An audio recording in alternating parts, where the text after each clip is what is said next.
The knocking came at midnight, 3 sharp raps against frozen wood that cut through the howling blizzard like a gunshot. Caleb Hart stood in the dark of his cabin, breath shallow, heart hammering against ribs gone cold years ago.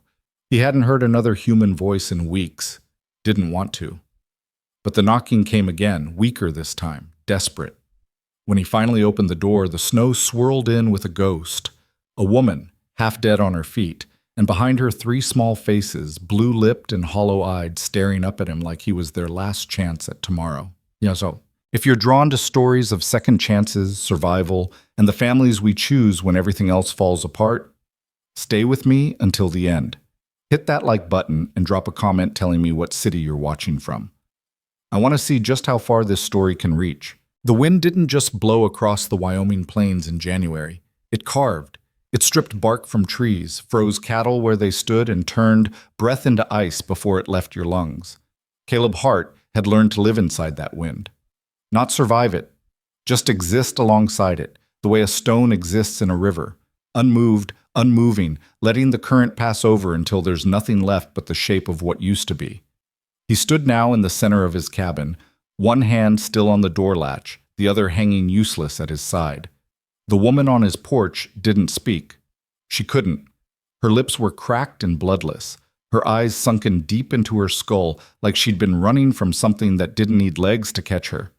Behind her, 3 children huddled together in a single wool blanket so thin it might as well have been cobwebs.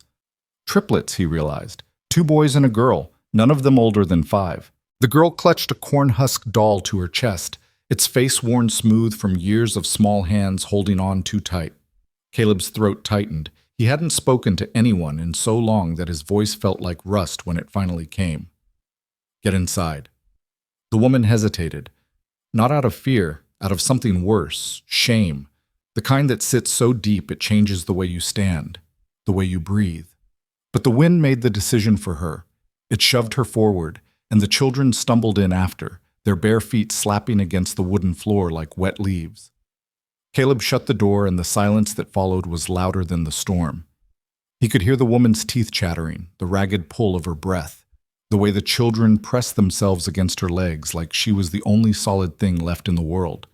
He didn't ask questions. Questions required answers, and answers required strength neither of them had. Instead, he moved. He stoked the fire until it roared, pulled every quilt and blanket from the chest his wife had kept at the foot of their bed, and laid them near the hearth. He filled a pot with snow and set it to boil, then rummaged through the pantry for the dried venison and beans he'd been rationing since November. The woman watched him with eyes that didn't blink, like she was waiting for the moment he'd change his mind and throw them back into the cold. He didn't. When the soup was ready, he ladled it into tin bowls and set them on the table. "Eat slow," he said, his voice barely above a whisper. "Your stomachs aren't ready for more." The children didn't need to be told twice. They fell on the food like wolves, slurping and gasping, their small hands trembling around the bowls. The woman ate slower, mechanically, like she'd forgotten what hunger felt like because she'd been living with it so long it had become part of her bones. When she finally set the bowl down, she looked at Caleb for the first time, really looked at him, and something in her face cracked open. "Thank you," she whispered. Her voice was hoarse, broken. "I didn't know where else to go." Caleb nodded once. He didn't ask her name, didn't ask where she'd come from, or why she was half dead on his doorstep in the middle of the worst winter Wyoming had seen in a decade. He just pointed to the pile of blankets by the fire. "Sleep. We'll figure out the rest tomorrow."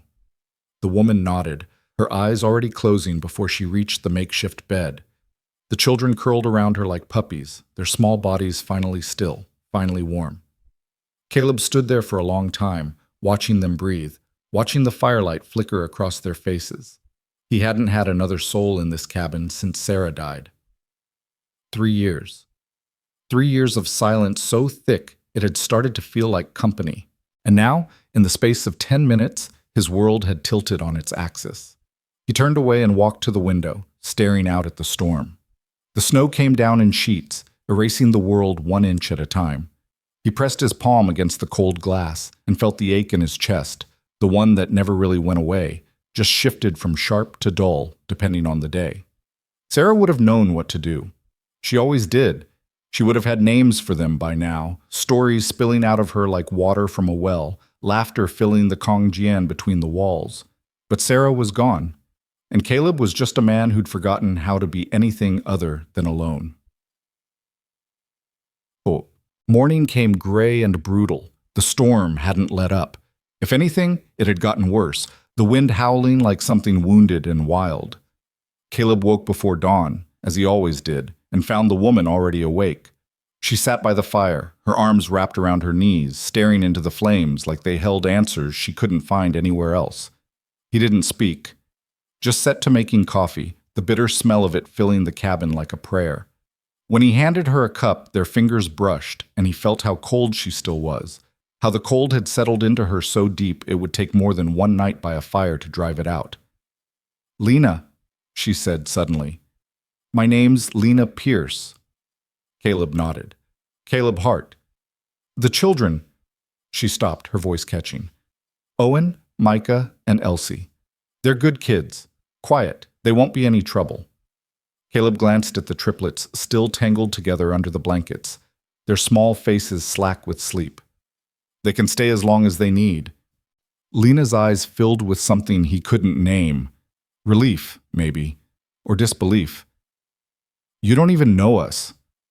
"Don't need to," Caleb said. He took a sip of his coffee, the heat of it burning his tongue. "Storm like this doesn't care who you are. It'll kill you just the same." Lena stared at him for a long moment, then looked away. "My husband—" She stopped again, and this time the words didn't come back.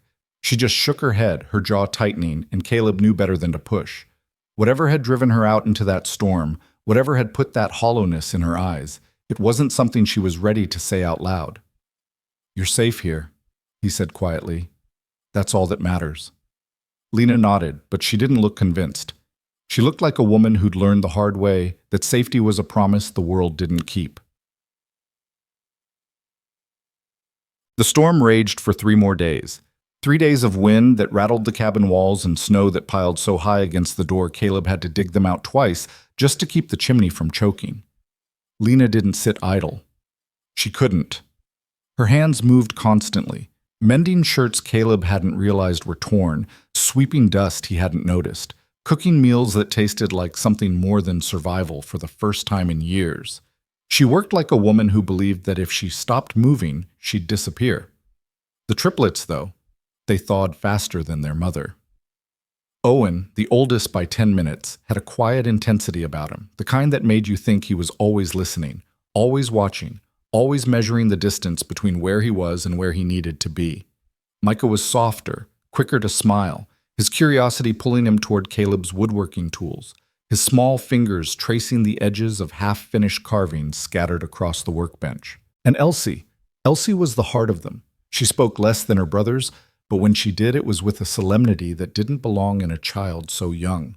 She carried that doll everywhere, whispering to it when she thought no one was listening. On the 4th morning, the storm finally broke. The wind died. The snow stopped. And the world outside the cabin emerged pale and blinding, the sun reflecting off the drifts so bright it hurt to look at. Caleb stood on the porch, breathing in the cold, clean air, feeling something in his chest loosen for the first time in days. Behind him, he heard the soft shuffle of footsteps. Micah appeared at his side, bundled in one of Sarah's old scarves, his eyes wide as he stared out at the endless white. "Is it always like this?" the boy asked. "In winter," Caleb said. "Yeah." Micah was quiet for a moment, then looked up at him. "Do you live here all by yourself?" Caleb nodded. "Don't you get lonely?" The question hit harder than it should have. Caleb looked down at the boy, at those round, serious eyes, and felt something shift inside him, something he'd kept locked down so tight he'd almost forgotten it was there. "Yeah," he said finally. "I do." Micah nodded like that made sense. Then he reached out and slipped his small, cold hand into Caleb's. "You don't have to be anymore." Caleb's throat closed. He didn't trust himself to speak, so he just stood there, holding the boy's hand, staring out at the frozen world, and wondering when the hell he'd started to feel again. That night, after the children were asleep, Lena sat across from Caleb at the table, a cup of tea cradled between her hands. The firelight caught the edges of her face, softening the sharpness that hunger and fear had carved into her features. She looked younger than he'd first thought. Mid-20s, maybe. Too young to have eyes that old. "I need to tell you," she said quietly, "about why we're here." Caleb shook his head. "You don't owe me anything." "I do," she insisted. Her hands tightened around the cup. "You took us in. You didn't have to, and if—" She stopped, her breath hitching. "If he comes looking, you need to know what you're dealing with." Caleb's jaw tightened. "Your husband." Lena nodded. "Wade Kellen. We were married 5 years ago. I thought—" She laughed, but there was no humor in it. "I thought I was getting a future, a home. Instead, I got a man who saw me and the children as property. He drank, he raged. And when the money ran out, he started talking about selling them." Caleb's blood went cold. "Selling them." "To a workhouse in Cheyenne," Lena said, her voice flat now, distant. "Said they'd earn their keep. Said I was too weak to raise them right." She looked up at Caleb, and her eyes were fierce, burning. "So I took them, in the middle of the night, and I ran." Caleb didn't move, didn't breathe. He just stared at her, at this woman who'd walked through a blizzard with 3 children and nothing but a threadbare blanket, and he felt something inside him crack wide open. "He'll come," Lena said. "Maybe not today, maybe not tomorrow, but he'll come. And when he does—" "Let him," Caleb said, his voice low and hard. "This is my land, my home, and no one's taking them from here." Lena's eyes widened. "You don't know what he's capable of." "Maybe not," Caleb said, "but I know what I am."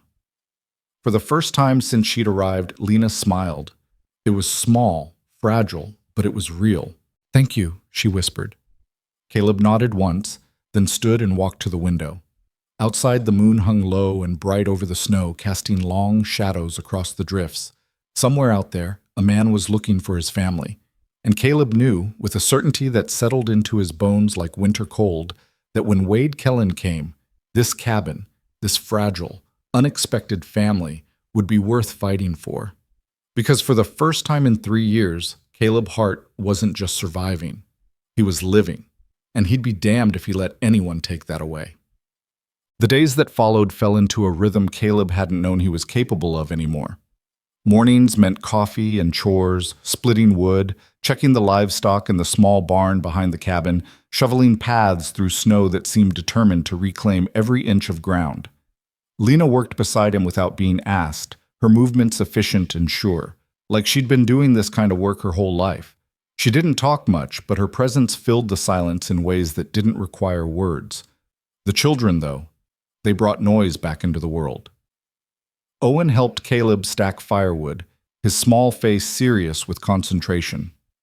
Micah discovered the box of wood scraps in the corner of the workshop and spent hours arranging them into towers and bridges, narrating entire worlds into existence. And Elsie sat by the fire with her doll, humming songs so soft Caleb could barely hear them, but they settled into the cabin like warmth, like light. One afternoon, Caleb found Micah standing at his workbench, holding one of the carvings Sarah had loved most. A small wooden bird, wings half spread, frozen in the moment before flight. The boy turned it over in his hands, his expression reverent. "Did you make this?" Micah asked. Caleb nodded. "It's beautiful." Micah looked up at him, eyes wide. "Can you teach me?"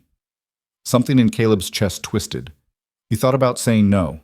Thought about all the reasons why teaching a child to carve wood was a bad idea, sharp tools, small hands, the risk of blood and pain.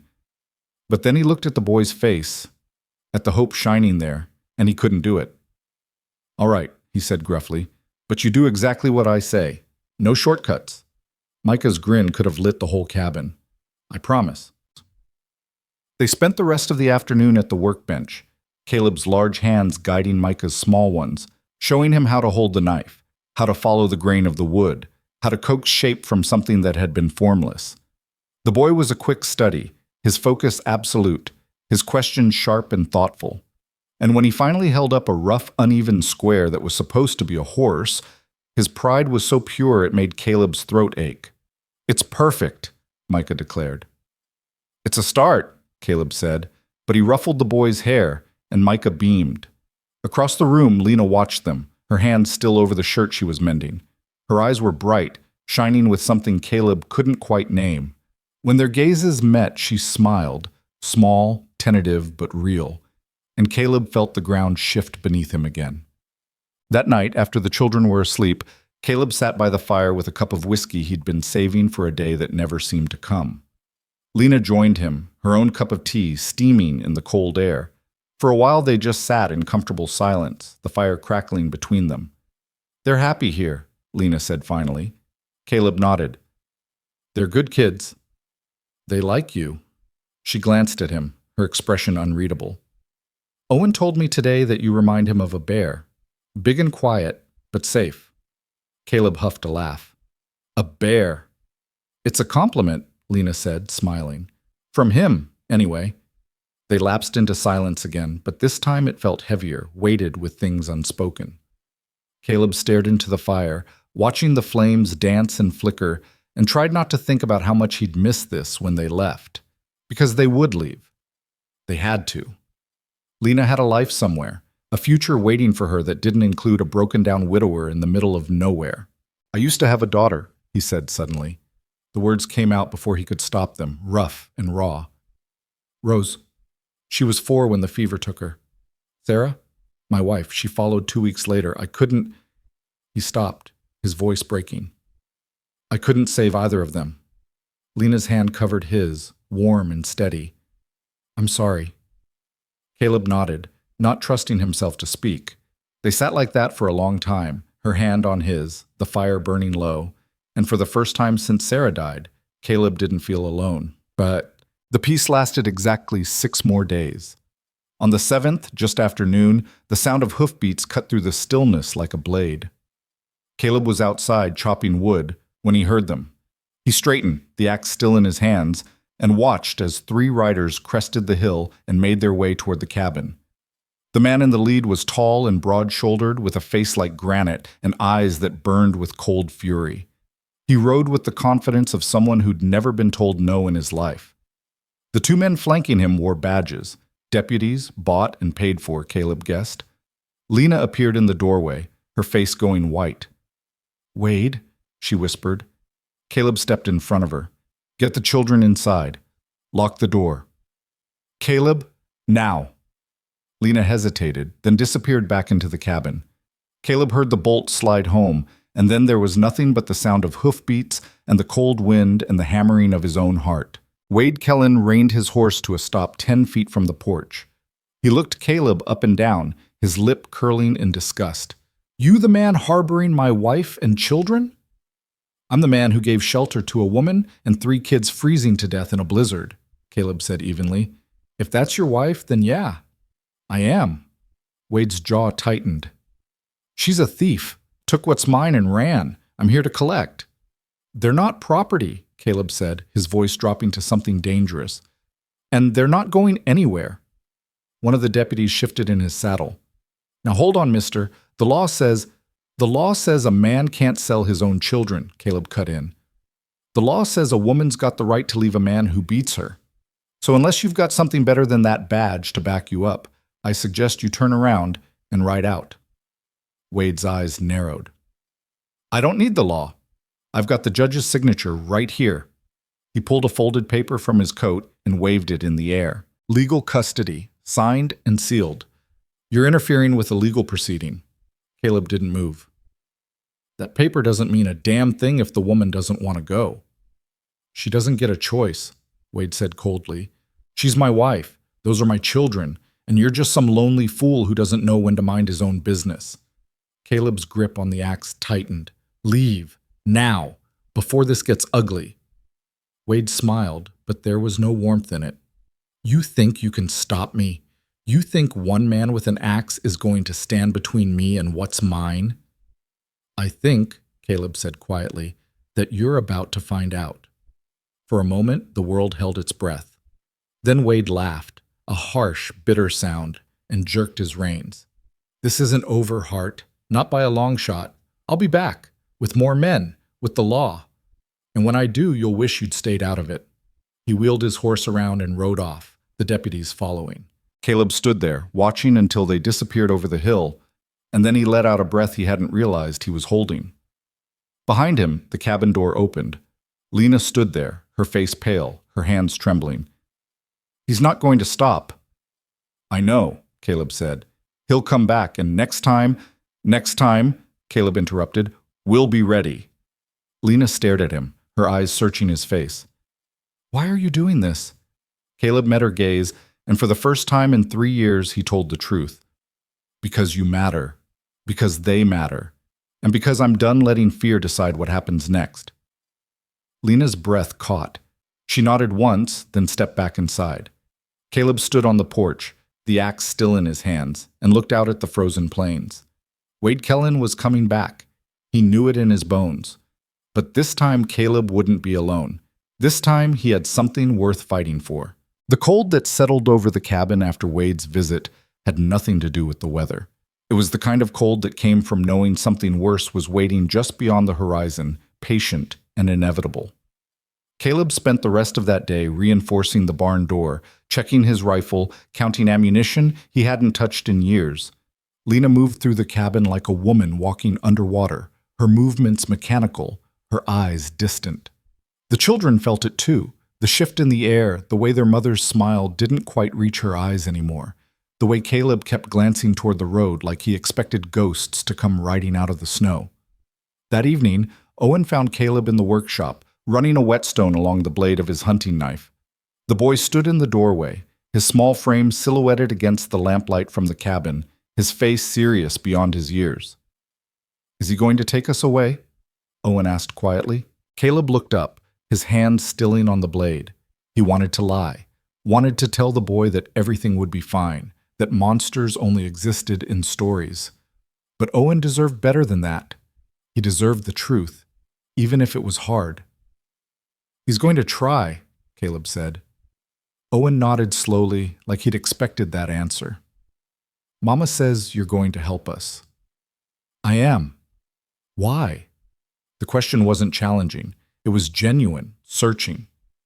"You don't even know us." Caleb set the knife down and looked at the boy, really looked at him, at the way he stood with his shoulders squared, ready to carry weight that shouldn't belong to someone so small, at the fierce protectiveness in his eyes when he glanced back toward the cabin where his brother and sister slept, at the quiet strength that reminded Caleb so much of Sarah it made his chest ache. "I know enough," Caleb said finally. "I know you're brave. I know your mama loves you more than anything in this world. And I know that sometimes the family you choose matters just as much as the one you're born into." Owen's eyes glistened, but he didn't cry. He just nodded once, then turned and walked back toward the cabin. Caleb watched him go, feeling something shift inside him, something that had been frozen for so long he'd forgotten it could move. He picked up the knife again, the rhythm of stone against steel filling the silence, and he made himself a promise. Whatever came next, those children wouldn't face it alone. The next morning brought visitors of a different kind. Caleb was outside splitting wood when he heard the wagon rattling up the road. He straightened, his hand instinctively moving toward the rifle propped against the woodpile, but relaxed when he recognized the driver. Doc Harrison, the traveling physician who made rounds through the territory twice a year, sat hunched on the wagon bench, his gray beard crusted with ice, his eyes sharp beneath bushy brows. "Caleb Hart," the old man called out, pulling the wagon to a stop. "Didn't expect to find you still breathing out here. Thought you might have frozen yourself to death out of sheer stubbornness." "Takes more than winter to kill me, Doc," Caleb said, lowering the axe. "So I see." Doc Harrison climbed down from the wagon with a grunt, his joints creaking loud enough to hear. He looked toward the cabin, his expression curious. "Smoke from your chimney's been thicker than usual. You got company?" Before Caleb could answer, the cabin door opened and Lena stepped out, Elsie balanced on her hip. She froze when she saw the stranger, her free hand moving protectively to the small of Elsie's back. Doc Harrison's eyebrows rose. Well, looks like I arrived just in time for introductions." "Lena Pierce," Caleb said carefully, "and her children. They've been staying here since the storm." The doctor's keen eyes moved between them, reading things Caleb suspected neither of them wanted revealed. But when he spoke, his voice was gentle. Ma'am? I'm Doc Harrison. Mind if I come inside? These old bones don't take kindly to standing in the cold anymore. Lena hesitated, then nodded. Of course. Inside, the cabin felt smaller with the doctor's presence filling it. He settled into the chair by the fire with a groan, accepting the cup of coffee Lena offered with a grateful nod. Owen and Micah watched him from across the room, their curiosity warring with their natural wariness of strangers. Elsie buried her face in her mother's shoulder, clutching her doll. Now then, Doc Harrison said, his eyes twinkling despite the seriousness in his voice. I'm going to speak plain because that's the only way I know how. Word's already spreading through the territory about a woman and 3 children who disappeared from a homestead 30 miles east of here. A man by the name of Wade Kellen has been making noise about it, offering money for information, talking to judges, stirring up trouble. He paused, taking a long sip of coffee. I'm guessing that woman would be you. Lena's face went pale, but she lifted her chin. Yes, and I'm guessing you had good reason to run. The best reason, Lena said quietly. My children's lives. Doc Harrison nodded slowly, then looked at Caleb. You know what you're getting into, son? Wade Kellen's got money, he's got connections, and he's got a mean streak wider than the Platte River. He won't take kindly to being defied. I know, Caleb said, and you're still planning to stand in his way? I am. The doctor studied him for a long moment, then a smile creased his weathered face. Good, because that man's a snake, and snakes need killing. He set down his coffee cup and reached into his coat, pulling out a worn leather journal. I've been practicing medicine in this territory for 30 years. I've seen things. Treated injuries that didn't come from accidents, set bones that were broken by fists instead of falls. I've kept records, names, dates, descriptions. Wade Kellen's name appears in my journal 6 times, twice for his wife, 4 times for women who worked for him. He looked at Lena. You're not the first person to run from him, but if Caleb here is willing to help you, you might be the first to get away for good. Lena's breath caught. You'd testify against him? In a heartbeat, Doc Harrison said. But we need more than my word. We need witnesses. We need proof. And we need to make sure when this goes to court, and it will go to court, there's no judge in the territory who can look the other way. How do we do that? Caleb asked. The doctor leaned back in his chair, his expression thoughtful. We build a case. We find the other women he's hurt. We document everything. And we make enough noise that the territorial governor himself can't ignore it. He looked between them. It won't be easy. It won't be quick. But if you're willing to fight, I'll stand with you. Lena's eyes filled with tears. Why would you do this for us? Doc Harrison's face softened. Because I took an oath to do no harm. And sometimes that means standing up to the people who do. He glanced at the children. Besides, no child should have to grow up afraid. If I can help change that, then I'll sleep easier at night. Caleb felt something loosen in his chest. They weren't alone in this. Whatever came next, they'd face it with allies. He caught Lena's eye across the room, and she smiled. Small but genuine. The first real smile he'd seen from her since Wade's visit. Thank you, she said quietly. Doc Harrison waved a hand dismissively. Thank me when it's over. Until then, we've got work to do. He stood, gathering his things. I'll start making inquiries, quietly. The last thing we need is Wade getting wind of this before we're ready. In the meantime, you all stay put. Keep your heads down. And if he shows up again, he looked at Caleb. Don't give him any reason to claim you're the aggressor. We need the law on our side, not against us. Caleb nodded. Understood. After the doctor left, the cabin felt different, lighter somehow, like the walls had expanded to make room for hope. Lena moved through her evening chores with more energy, and the children's laughter came easier.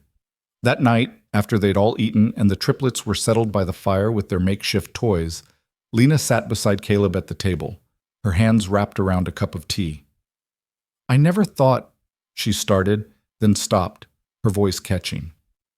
I never thought anyone would stand up for us. Not really. I thought we'd always be running. You're not running anymore, Caleb said. Lena looked at him, her eyes searching his face. You've given us so much already. Your home, your food, your protection. I don't know how we'll ever repay you. You don't owe me anything. Yes, I do. She reached across the table and took his hand, her fingers warm against his calloused palm. You gave us back our lives. That's not nothing, Caleb.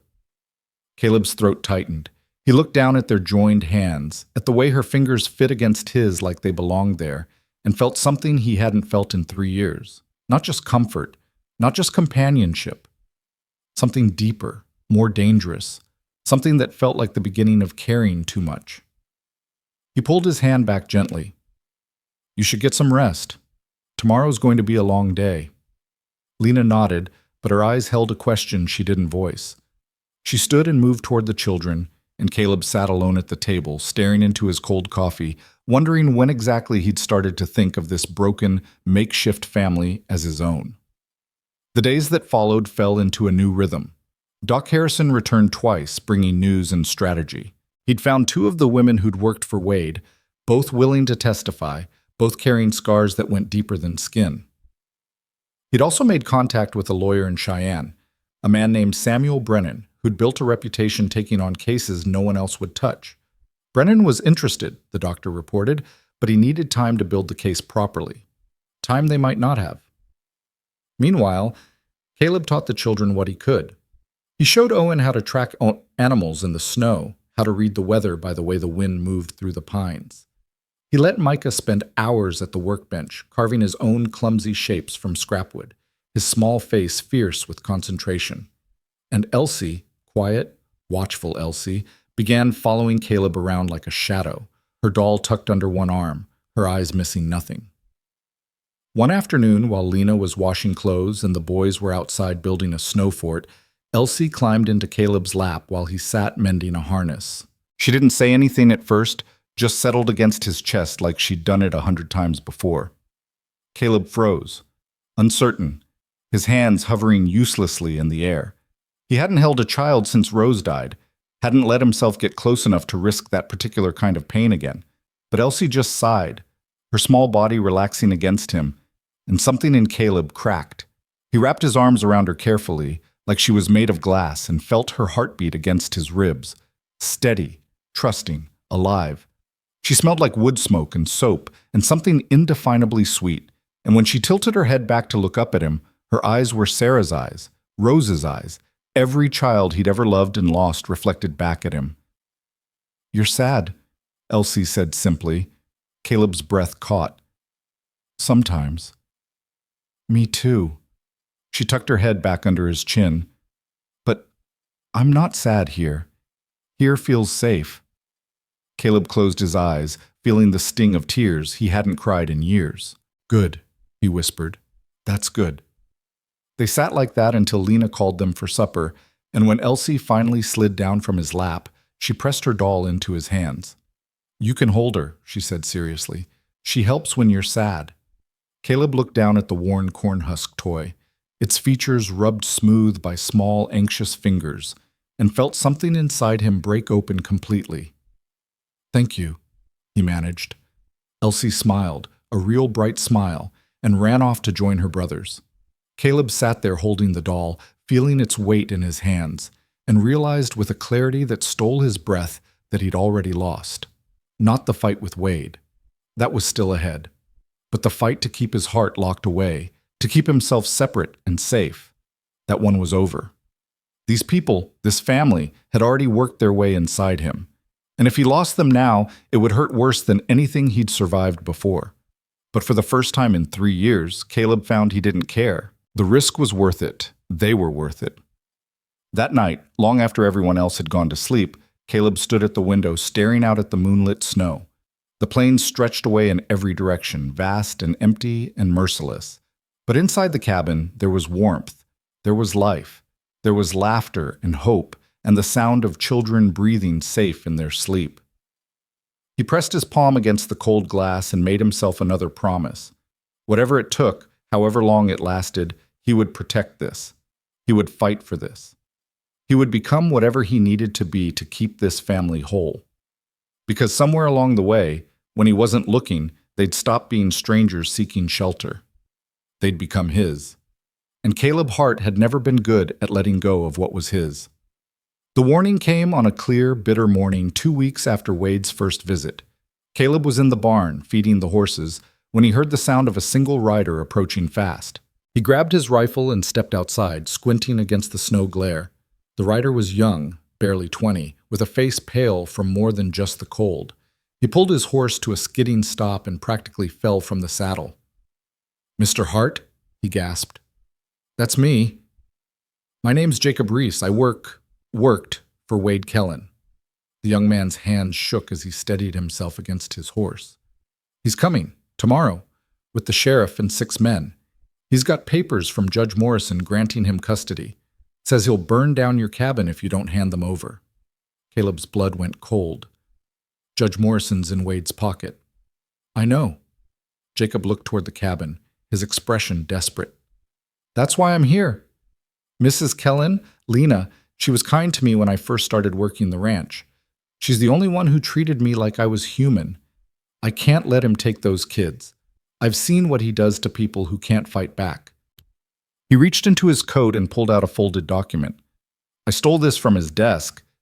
It's a contract he drew up selling the children to a work camp in Colorado. It's not legal, but he doesn't care. He figures once he's got them, no one will have the authority to take them back." Caleb took the document, his hands steady despite the rage building in his chest. He scanned the words, each line worse than the last. Owen, Micah, and Elsie Pierce sold like livestock for $50 apiece. The signature line at the bottom was already filled in with Wade's scrawl. "How much time do we have?" Caleb asked, his voice dangerously quiet. "He's leaving at dawn tomorrow. It's a half-day's ride from his place. Figure he'll be here by noon." Caleb looked toward the cabin, his mind racing. Lena appeared in the doorway, alerted by the commotion, her face tight with fear. Behind her, he could see the children's shadows moving against the lamplight. Tomorrow. They had until tomorrow. "Thank you," Caleb said, meeting Jacob's eyes. "This took courage." The young man shook his head. "Just couldn't stand by anymore. You need anything else? Any help when he gets here? You send word. There's others like me. People who are tired of being afraid of him." "I'll remember that." Jacob nodded, mounted his horse, and rode off into the morning, leaving Caleb standing in the snow with a piece of paper that felt like it weighed 1,000 pounds. He walked slowly back to the cabin, his mind churning through options, discarding most of them, holding on to the few that might work. When he stepped inside, Lena was waiting, her arms wrapped around herself, her eyes searching his face. "What did he want?" she asked quietly. Caleb handed her the document, watched her face go white as she read it, watched her hands start to shake, watched her sink into a chair like her legs couldn't hold her anymore. "No?" she whispered. "No, no, no." Owen appeared from the back room, his face serious. "What's wrong?" Lena looked up at her son, and Caleb saw her pull herself together by sheer force of will. She folded the document, her movements mechanical, and set it on the table. "Nothing, sweetheart. Go watch your brother and sister." "Mama." "Now, Owen." The boy hesitated, then retreated, but Caleb could feel his eyes watching from the doorway. Lena stood and walked to the window, her back rigid, her hands clenched at her sides. "He's going to take them," she said, her voice flat. "He's going to take my babies and sell them like animals, and there's nothing I can do to stop him." "Yes, there is," Caleb said. Lena spun around. "What?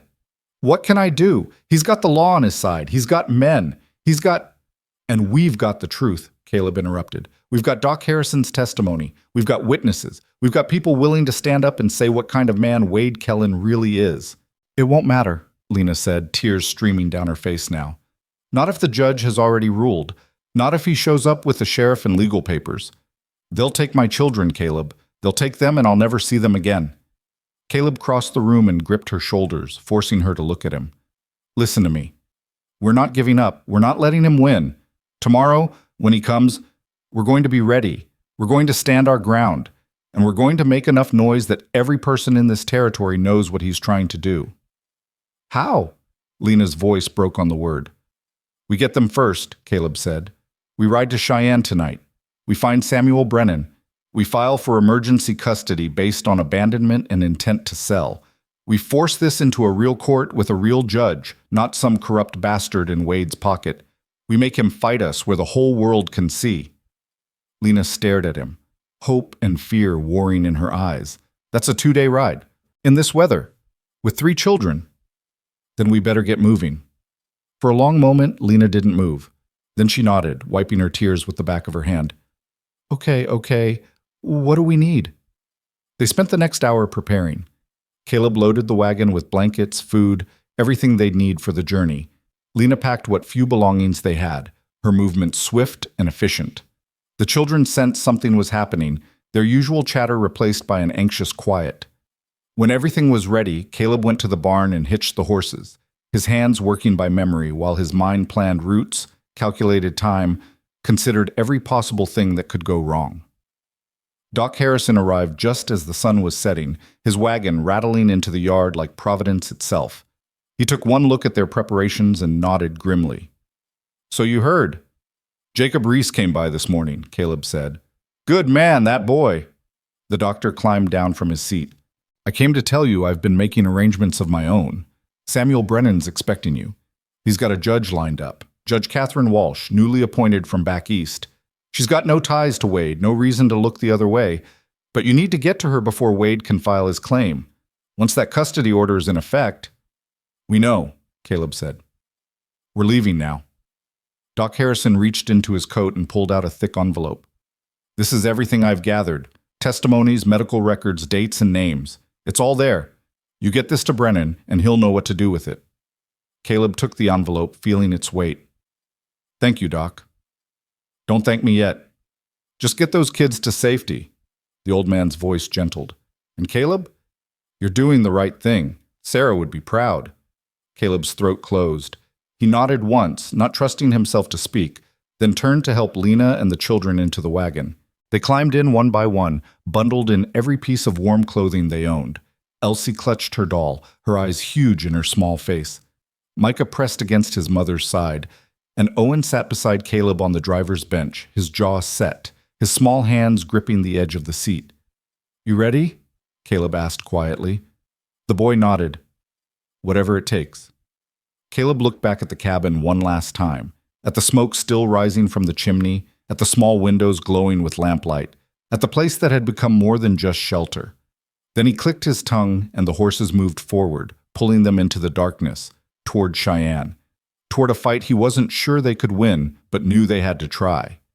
Behind them, Doc Harrison stood in the yard watching until they disappeared into the night, and somewhere out there, Wade Kellen was saddling his horse, gathering his men, and preparing to take back what he thought belonged to him.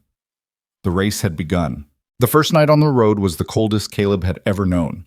Not because the temperature dropped any lower than usual, though it did, the mercury plummeting until their breath came out in white clouds that hung in the air like ghosts, but because every sound, every shadow, every distant howl made him think Wade Kellen was already on their trail.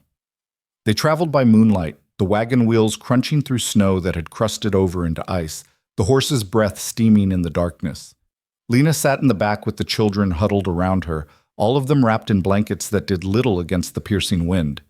Owen stayed beside Caleb on the bench, refusing to take shelter despite the cold, his young face set with a determination that made him look decades older.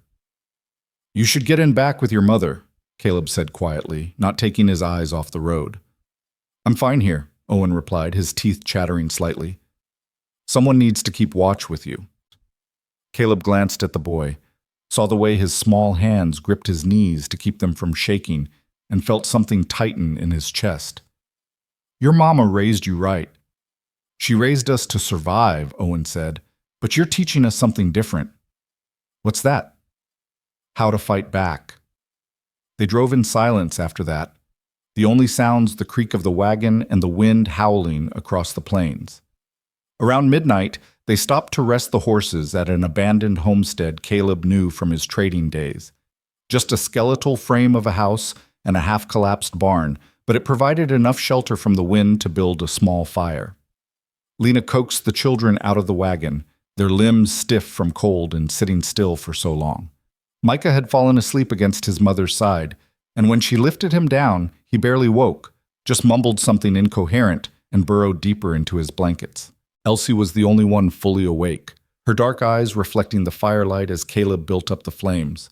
She stood close to him, watching his hands work, and when he finally got the fire crackling strong, she reached up and tugged on his coat sleeve.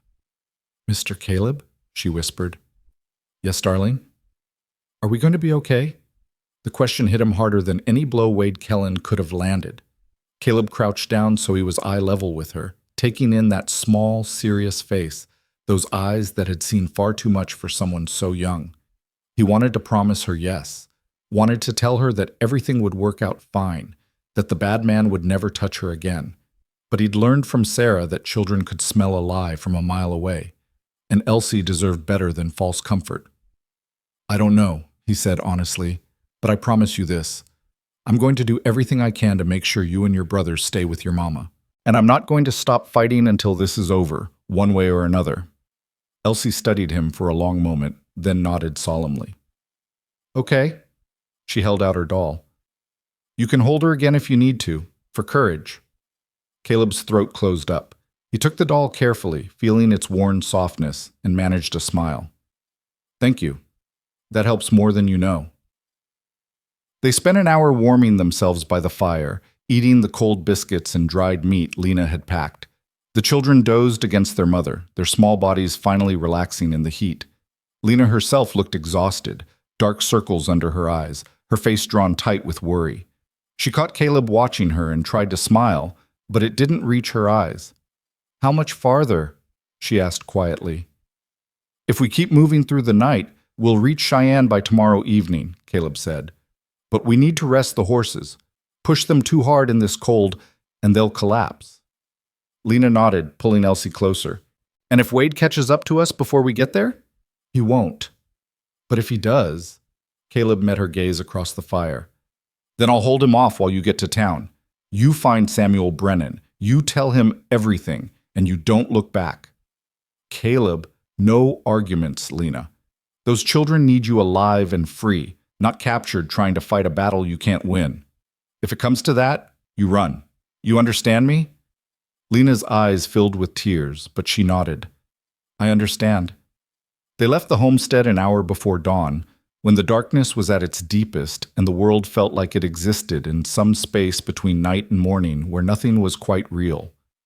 The children had fallen back asleep, their small bodies piled together in the wagon bed like puppies seeking warmth. Owen dozed against Caleb's shoulder, his head bobbing with the rhythm of the wagon, and for a few precious hours there was nothing but the sound of hoofbeats and the endless white plains stretching away in every direction.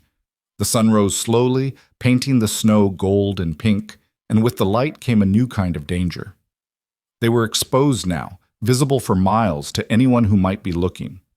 Caleb kept his rifle close, his eyes scanning the horizon for riders that never appeared. The hours blended together, each mile feeling like 10, the cold seeping deeper into their bones despite the sunlight.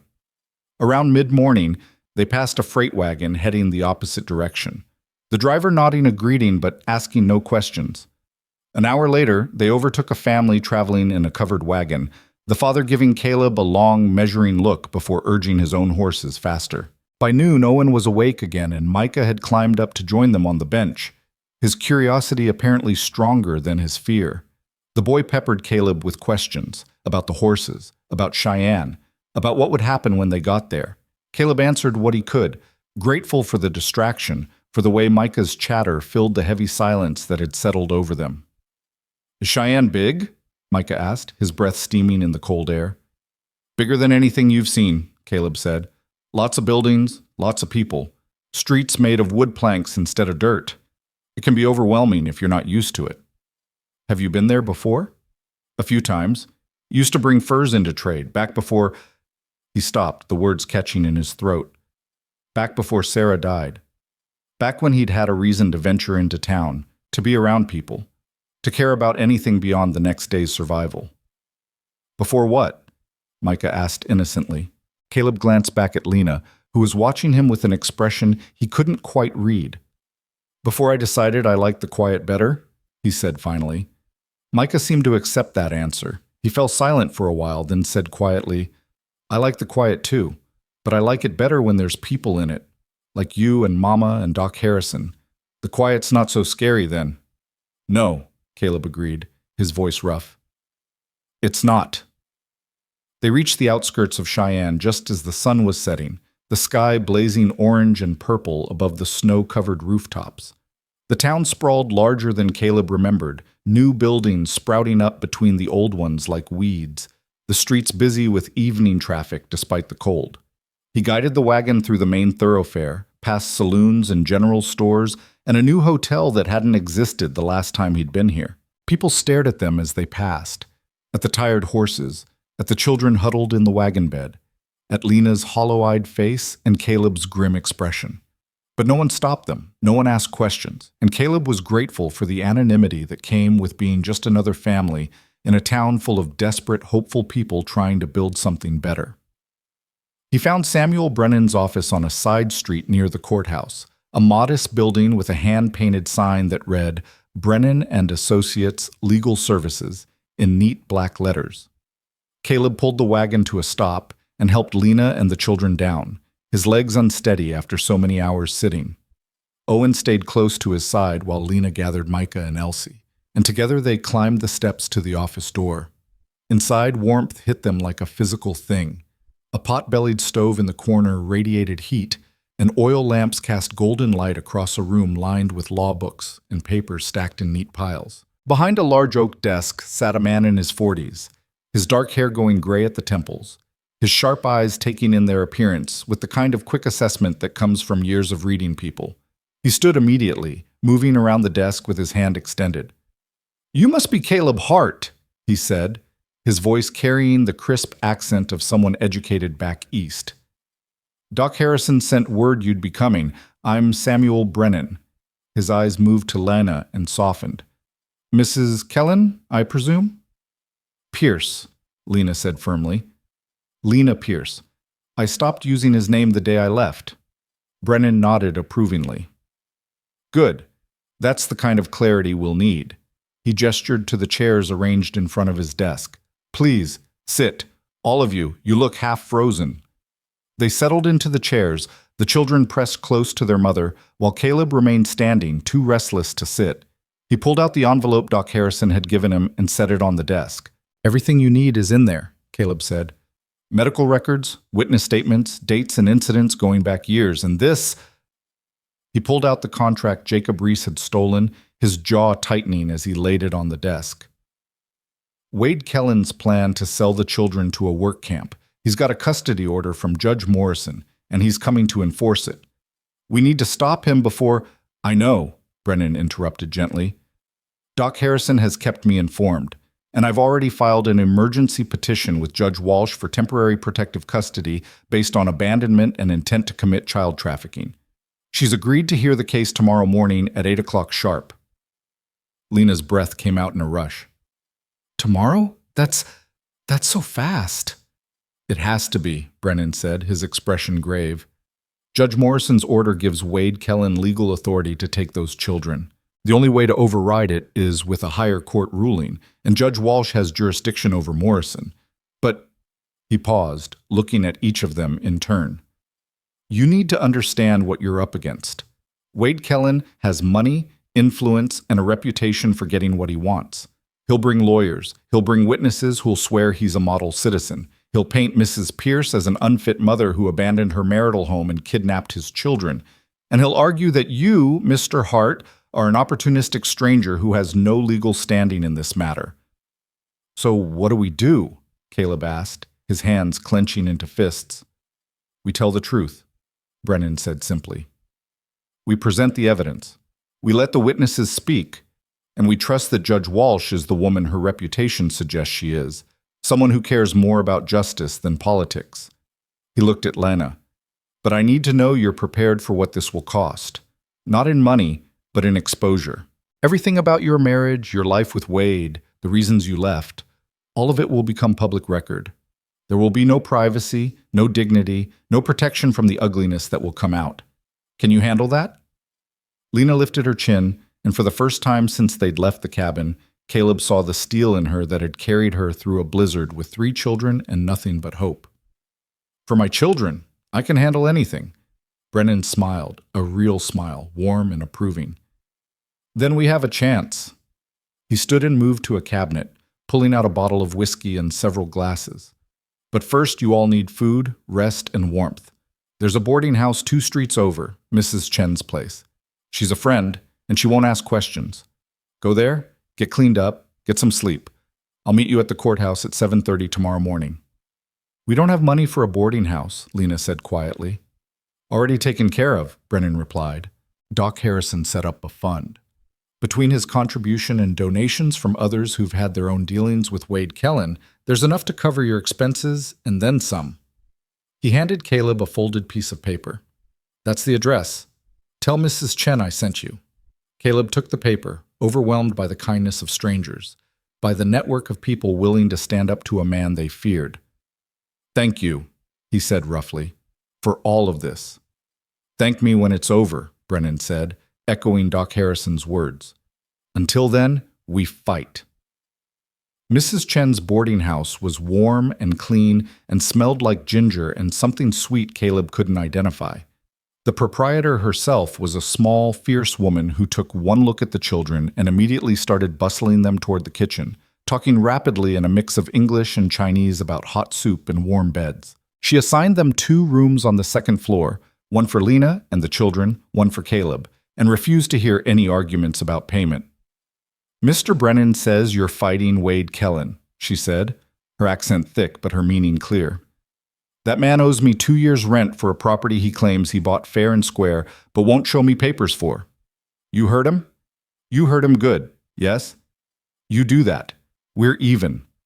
That night, after the children had been fed and bathed and tucked into a real bed for the first time in weeks, Caleb stood on the boarding house porch smoking a cigarette he'd bummed off another tenant. The streets were quiet now, just the occasional drunk stumbling home from the saloons, the distant sound of piano music drifting on the cold air.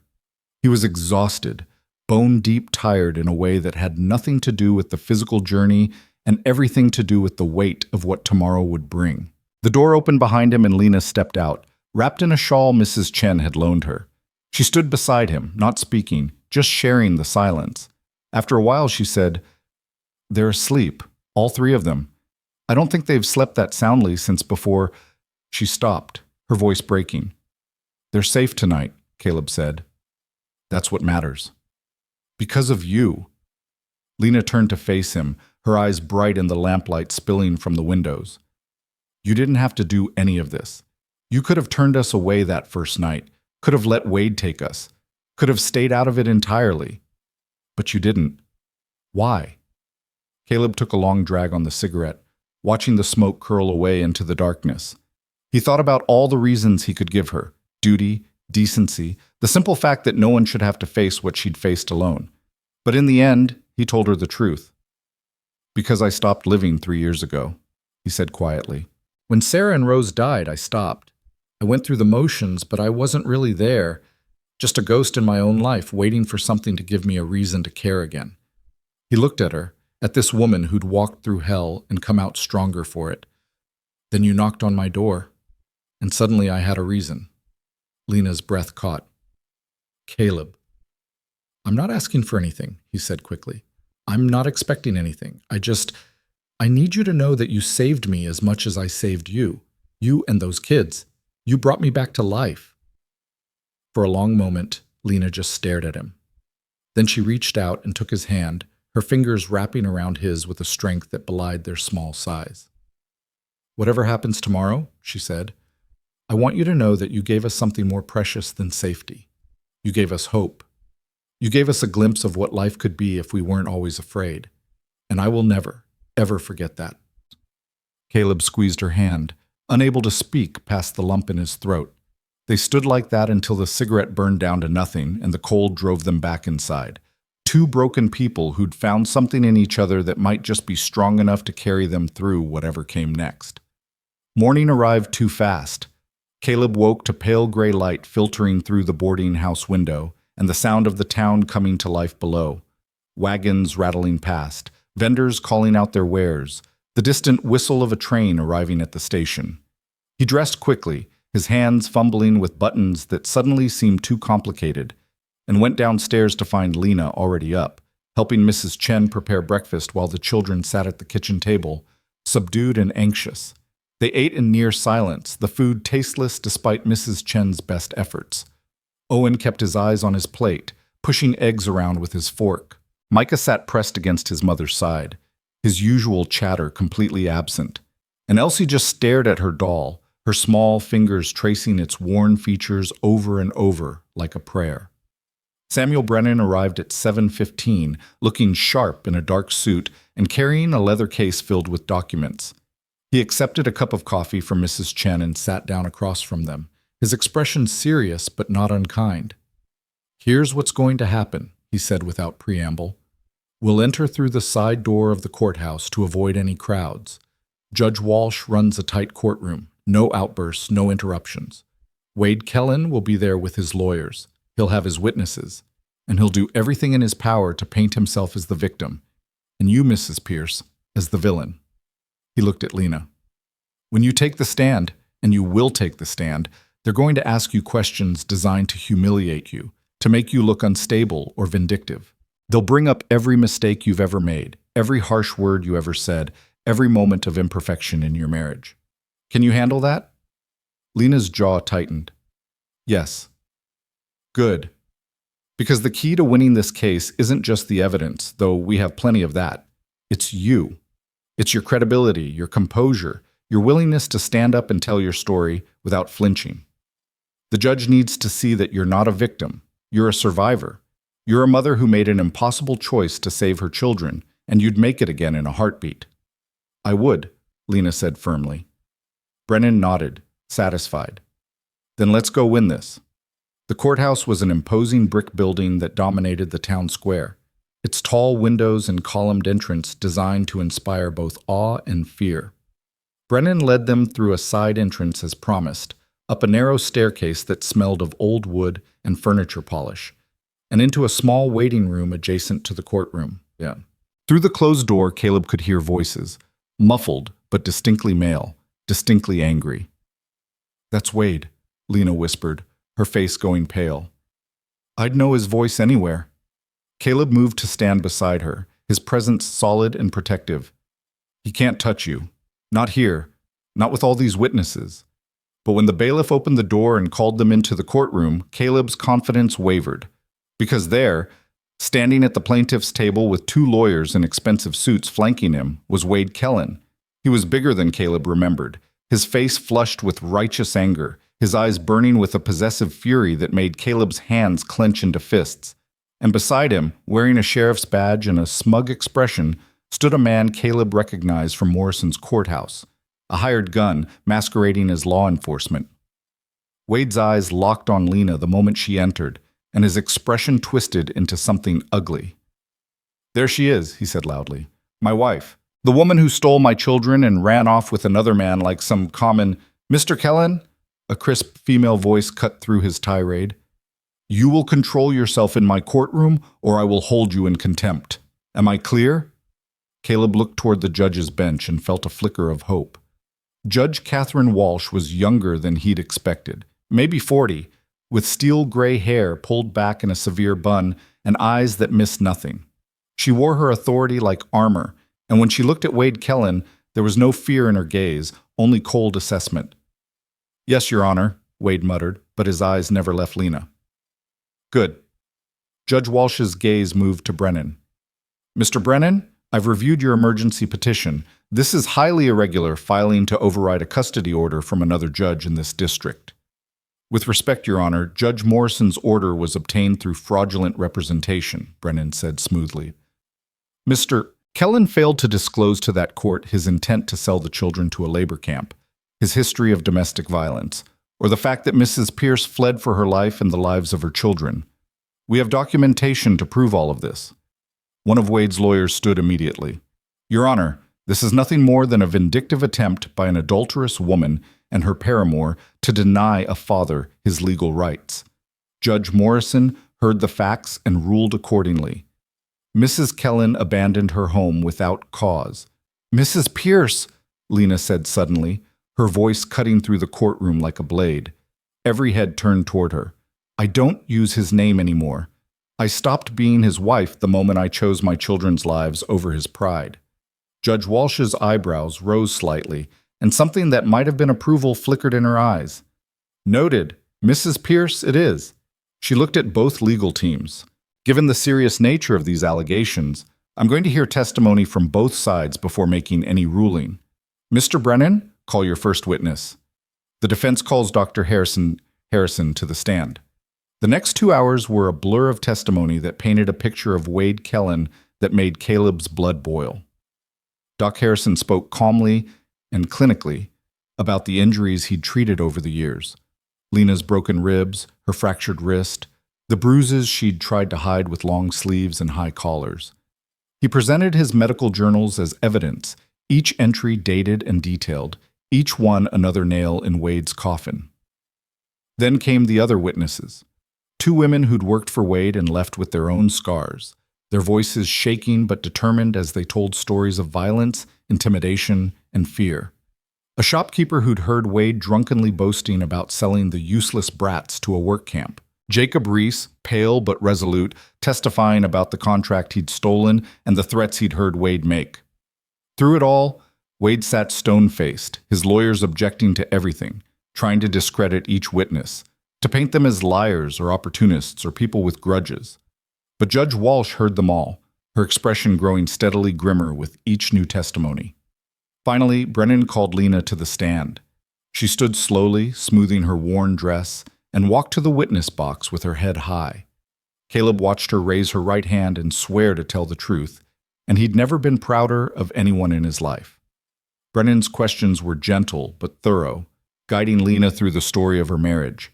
The hope in the beginning, the gradual revelation of Wade's true nature, the escalating violence, the moment she knew she had to run or die. Lena answered each question steadily, her voice never wavering, even when tears rolled down her cheeks. Then Wade's lawyer stood for cross-examination, and the gloves came off. Mrs. Kellen, excuse me, Mrs. Pierce, the lawyer said with obvious disdain. Isn't it true that you willfully abandoned your husband without attempting any reconciliation? I left to save my children's lives, Lena said. Isn't it true that you immediately took up with another man, Mr. Hart, and have been living with him unmarried? He gave us shelter during a blizzard. He saved our lives.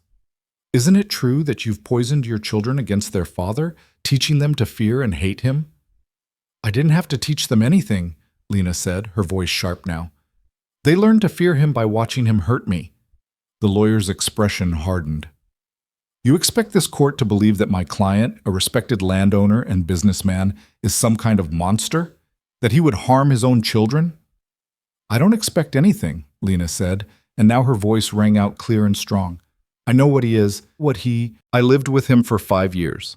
I felt his fists. I heard his threats. And when he looked at my babies and said they'd be worth more as labor than his children, I knew exactly what kind of monster he was.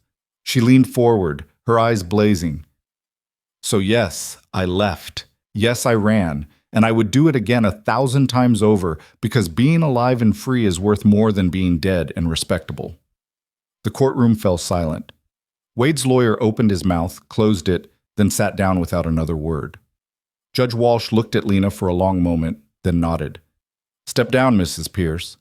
Lena returned to her seat, her whole body shaking now that the adrenaline was fading. Caleb wanted to reach for her hand to offer comfort, but Brennan caught his eye and shook his head slightly. Not yet. Not until this was over. Wade took the stand next, and Caleb watched as the man transformed himself into a picture of wounded righteousness. He spoke of his love for his children, his heartbreak at their disappearance, his desperation to bring them home. He denied everything: the violence, the threats, the contract. He called the witnesses liars, claimed Lena had always been unstable and vindictive, said she'd turned his own children against him out of spite. It was a masterful performance, and it might have worked if Judge Walsh hadn't held up a single piece of paper during Wade's testimony. Mr. Kellen, she said coolly, can you explain this document, the one that outlines the sale of 3 children, Owen, Micah, and Elsie Pierce, to the Rocky Mountain Labor Collective for $150 total? Wade's face went white, then red. That's a forgery. Really? Because the handwriting appears to match several other documents you've signed today, and the notary seal at the bottom has been verified as authentic by my clerk. She set the paper down. Would you like to revise your testimony? Wade's mouth opened and closed like a fish drowning in air. His lawyers huddled around him, whispering urgently, but the damage was done. The mask had slipped, and everyone in that courtroom had seen the monster underneath. Judge Walsh let the silence stretch, then looked at Caleb. Mr. Hart, approach the bench.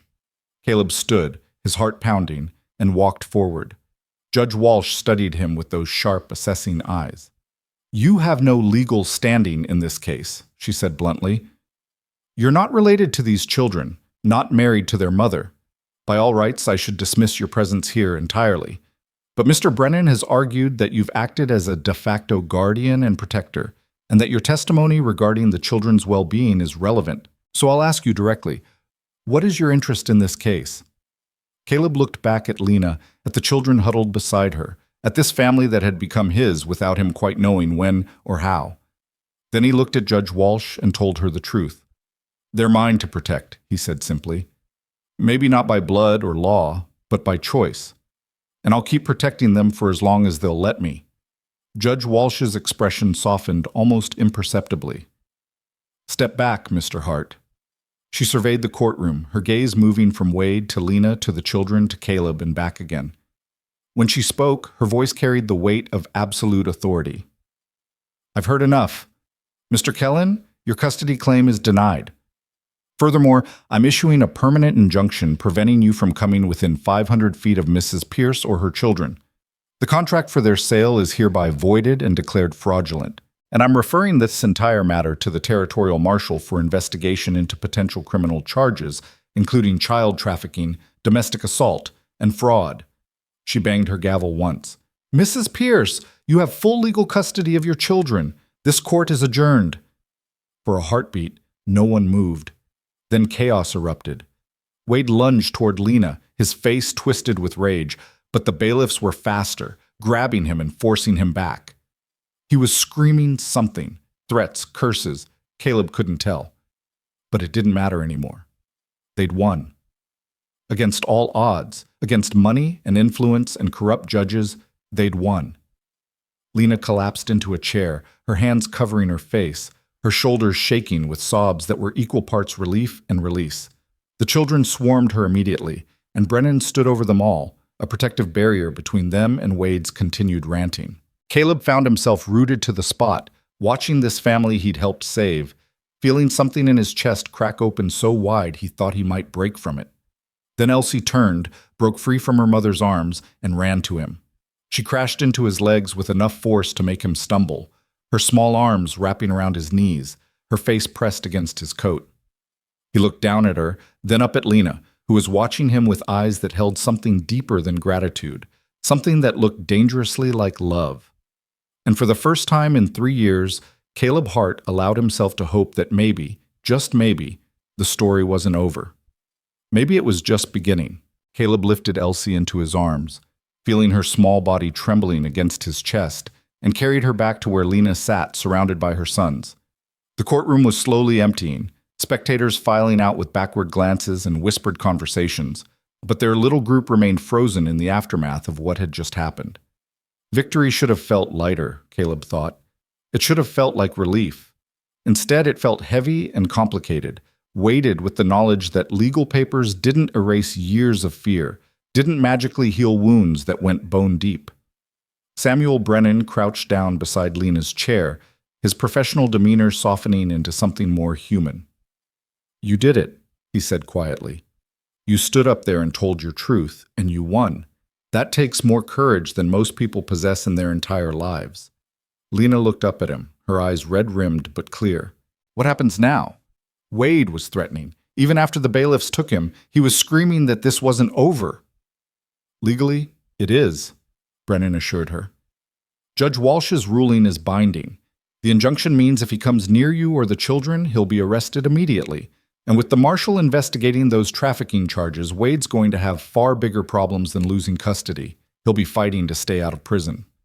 But you don't think that'll stop him, Caleb said, reading between the lines. Brennan hesitated, then shook his head. Men like Wade Kellen don't respond well to being told no. The law will protect you on paper, but paper can't stop a bullet or a knife in the dark. You need to be careful. Stay in town for a few days until things settle. Let the marshal do his job. And when you do go back, he looked at Caleb, make sure you're ready for anything. They spent the next 3 days at Mrs. Chen's boarding house, existing in a strange liminal space between the life they'd fled and whatever came next.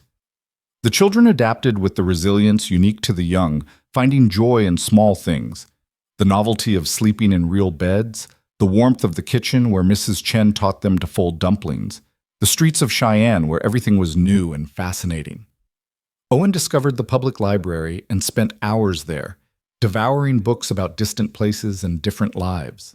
Micah made friends with the stable boy at the livery and came back each evening smelling of horses and hay, his face bright with stories. Even Elsie began to speak more, her whispered conversations with her doll gradually including the other children playing in the boarding house courtyard. But Lena struggled. Caleb watched her move through the days like she was waiting for the other shoe to drop, her shoulders tense, her eyes constantly scanning the streets below their window. She startled at sudden noises, couldn't seem to relax even when the children were laughing, couldn't quite believe that the nightmare was actually over. On the second night, Caleb found her standing on the back porch long after everyone else had gone to bed, her arms wrapped around herself against the cold. "Can't sleep?" he asked, keeping his voice low. She shook her head. "Every time I close my eyes, I see him. I hear him screaming in that courtroom, and I think about all the ways he could still hurt us. The injunction is just paper, Caleb. Paper doesn't stop determined men." "No," Caleb agreed, moving to stand beside her. "But communities do. Laws do. People who care do." He gestured toward the street. "You saw that courtroom. You heard those witnesses. You're not alone in this anymore, Lena. There are people who will stand between you and Wade if he tries anything." "People like you," she said softly. "Yeah, people like me." Lena turned to look at him, and in the lamplight spilling from the kitchen window, her face looked younger, softer. The hard edges fear had carved into her features, beginning to smooth. "Why?" she asked, not for the first time. "Why does a stranger care so much about what happens to us?" Caleb was quiet for a long moment, searching for words that felt true without being too raw, too revealing. "I told you before. You gave me a reason to care again. But it's more than that." He paused, gathering courage. "Sarah used to say that people come into our lives when we need them most. Not always when we want them, but when we need them. I think maybe you and those kids. You came into my life when I needed you just as much as you needed that cabin door to open." He met her eyes. "I'm not trying to replace your husband, Lena. I'm not trying to be something I'm not. But I care about what happens to you, to them. And if you'll let me, I'd like to keep being part of your lives, however that looks." Lena's breath caught, and for a moment Caleb thought he'd overstepped, said too much, revealed too much of the hope that had been building in his chest like spring thaw.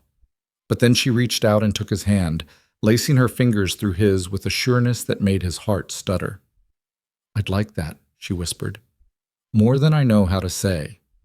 They stood like that, hands clasped in the cold night air, until Mrs. Chen's voice called from inside that she was locking up for the night. When they went back in, something had shifted between them. Not romance exactly, not yet, but the possibility of it. The understanding that whatever they were building it together. On the fourth day, the territorial marshal came to see them. His name was Frank Coleman, a weathered man in his 50s with gray hair and eyes that had seen enough of humanity's worst to be both kind and cynical in equal measure. He sat in Mrs. Chen's parlor with a cup of coffee and a notebook, taking down their statements with methodical precision. "Wade Kellen left town yesterday morning," he told them once he'd finished writing. "Cleared out before I could bring him in for questioning. His lawyers say he's gone to Denver on business, but my gut tells me he's running. Men with guilty consciences tend to run when the law starts looking their way." "So he's just gone?" Lena asked, disbelief coloring her voice. "After everything, he just leaves?" "For now," Coleman said. "But I've issued a warrant for his arrest. If he sets foot in Wyoming territory again, we'll grab him." And I've sent word to the marshals in Colorado and Montana. He won't get far. He closed his notebook. That said, Mrs. Pierce, you should know that men like Kellen have long reaches. He's got money, and money buys loyalty. You're legally protected, but you'd be wise to stay vigilant. We will, Caleb said firmly. The marshal nodded, then looked at Lena with something like respect. You did a brave thing standing up to him. Most women in your position never find the courage. Your children are lucky to have you. After Coleman left, Samuel Brennan stopped by with a packet of legal documents, official copies of the custody ruling, the injunction, letters of introduction to sheriffs in neighboring counties. Everything Lena would need to prove her rights if anyone questioned them. He also brought something unexpected, a deed. Wade Kellen owned a small property about 40 miles north of here, Brennan explained, spreading the papers on Mrs. Chen's kitchen table. Farmland, mostly unused. Judge Walsh ruled that, as part of the settlement, the property transfers to you as compensation for years of unpaid labor and emotional damages. It's not much. The house is small and needs work. But it's yours, free and clear. Lena stared at the deed like it might disappear if she looked away. I own land. You own land, Brennan confirmed. If you want it. If not, you could sell it. Use the money however you need. I want it, Lena said immediately. Then she looked at Caleb, uncertainty flickering across her face. Unless you have your homestead, I can't expect you to leave it. Caleb felt the weight of the decision settling over him. His cabin held 3 years of memories, both beautiful and painful. It was where he'd loved Sarah, where they'd built their life together, where he'd buried her and Rose and learned to survive alone. Leaving it felt like abandoning them, like saying goodbye all over again. But staying there without Lena and the children, going back to that empty silence after experiencing what fullness felt like, that seemed like dying by degrees. My homestead is just land, he said, finally. It's not a home anymore. Hasn't been for a long time. But wherever you and those kids are, that feels like home. He paused, making sure. If you want me there. Lena's eyes filled with tears, but she was smiling.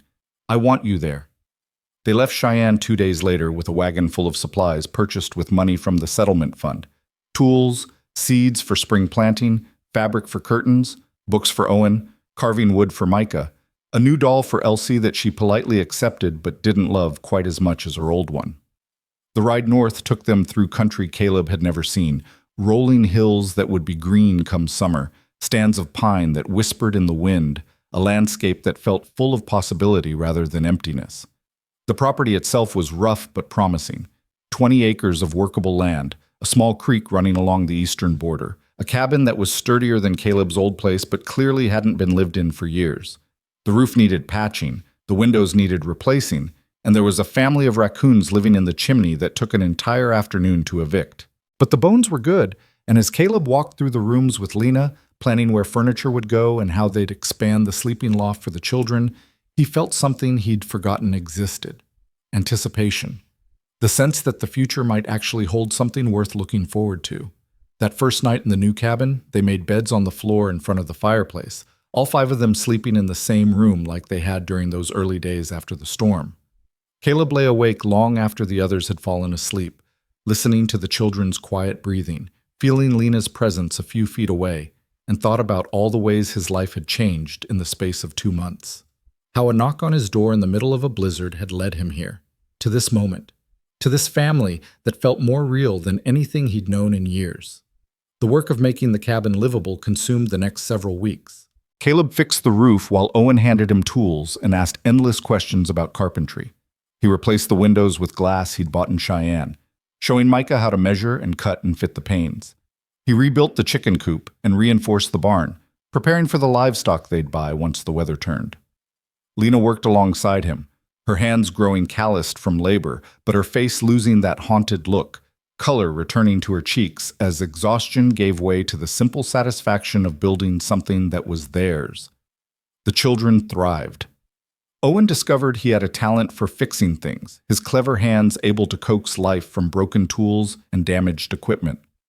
Micah's carvings improved under Caleb's patient instruction, his simple shapes becoming recognizable animals and people. And Elsie appointed herself guardian of the small garden plot Lena had started preparing for spring, standing watch over the cold earth like she could will green things to grow through sheer force of attention. They fell into rhythms that felt like family. Breakfast around the table Caleb had built from salvaged lumber. Mornings spent working on different projects, the cabin filling with the sounds of hammering and sawing and Lena's voice as she taught the children their letters. Afternoons, when weather permitted, spent outside, exploring the property, discovering where the deer came to drink from the creek, where the wild roses would bloom come June. Evenings by the fire, Owen reading aloud from his library books while Micah carved and Elsie leaned against her mother, finally relaxed. But underneath the growing sense of peace, wariness persisted. Caleb caught Lena stiffening at unexpected sounds, saw the way her eyes tracked strangers when they went into the nearby town for supplies. He took to keeping his rifle close, even when working in the fields, and made sure everyone knew where to run if trouble came. Because despite Marshal Coleman's assurances, despite the legal protections and the distance between them and Wade Kellen, Caleb couldn't shake the feeling that they hadn't seen the last of that particular storm. His instincts proved correct on a gray morning in early March. Caleb was in the barn sharpening tools when he heard horses, multiple riders approaching fast. He grabbed his rifle and stepped out into the yard, his body moving between the barn and the cabin where Lena was inside with the children. But the riders weren't Wade. They were a ragged group of men and women, maybe a dozen in all, led by Jacob Reese. "Mr. Hart," Jacob called out, dismounting quickly. "We need to talk. It's about Wade Kellen." Caleb lowered the rifle slightly but didn't set it down. "What about him?" "He's coming back." This from one of the women, her face pinched with fear.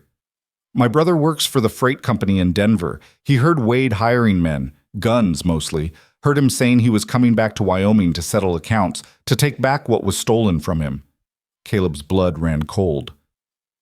"When?" "Could be days, could be weeks. But he's coming, and he's not coming alone." Jacob stepped forward, his expression earnest. "That's why we're here. Everyone you see rode out from the farms and ranches around Wade's old place. We all worked for him at one time or another. We all got reasons to see him stopped." He gestured to the group behind him. "You stood up for Mrs. Pierce and those kids.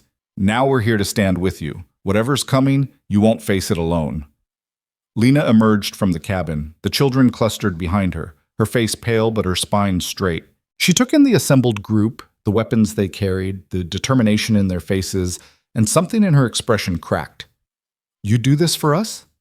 "You did it first," one of the older women said. "You stood up in that courtroom and told the truth when the rest of us were too scared. You showed us it was possible to fight back. Now it's our turn." Over the next 3 days, they prepared. Caleb and Jacob reinforced the cabin's defenses, building shutters that could be barred from inside, creating sight lines from the windows, stockpiling ammunition and supplies in case of siege. The other settlers took turns keeping watch, 2 always on duty, scanning the horizon for riders that didn't appear. Lena turned the cabin into a command center, organizing shifts and meals, making sure everyone knew their role if things turned violent. The children were sent to stay with Mrs. Chen in town, Elsie crying as Lena hugged her goodbye, Owen trying to be brave, Micah asking when they could come home. It tore at Caleb's heart to watch them go, but they'd all agreed the children couldn't be here if Wade came with guns. On the 4th day, a single rider appeared. Not Wade, but one of his men, a lean, hard-faced character who sat his horse just outside rifle range and called out. "Wade Kellen sends a message. He's willing to settle this peaceful-like.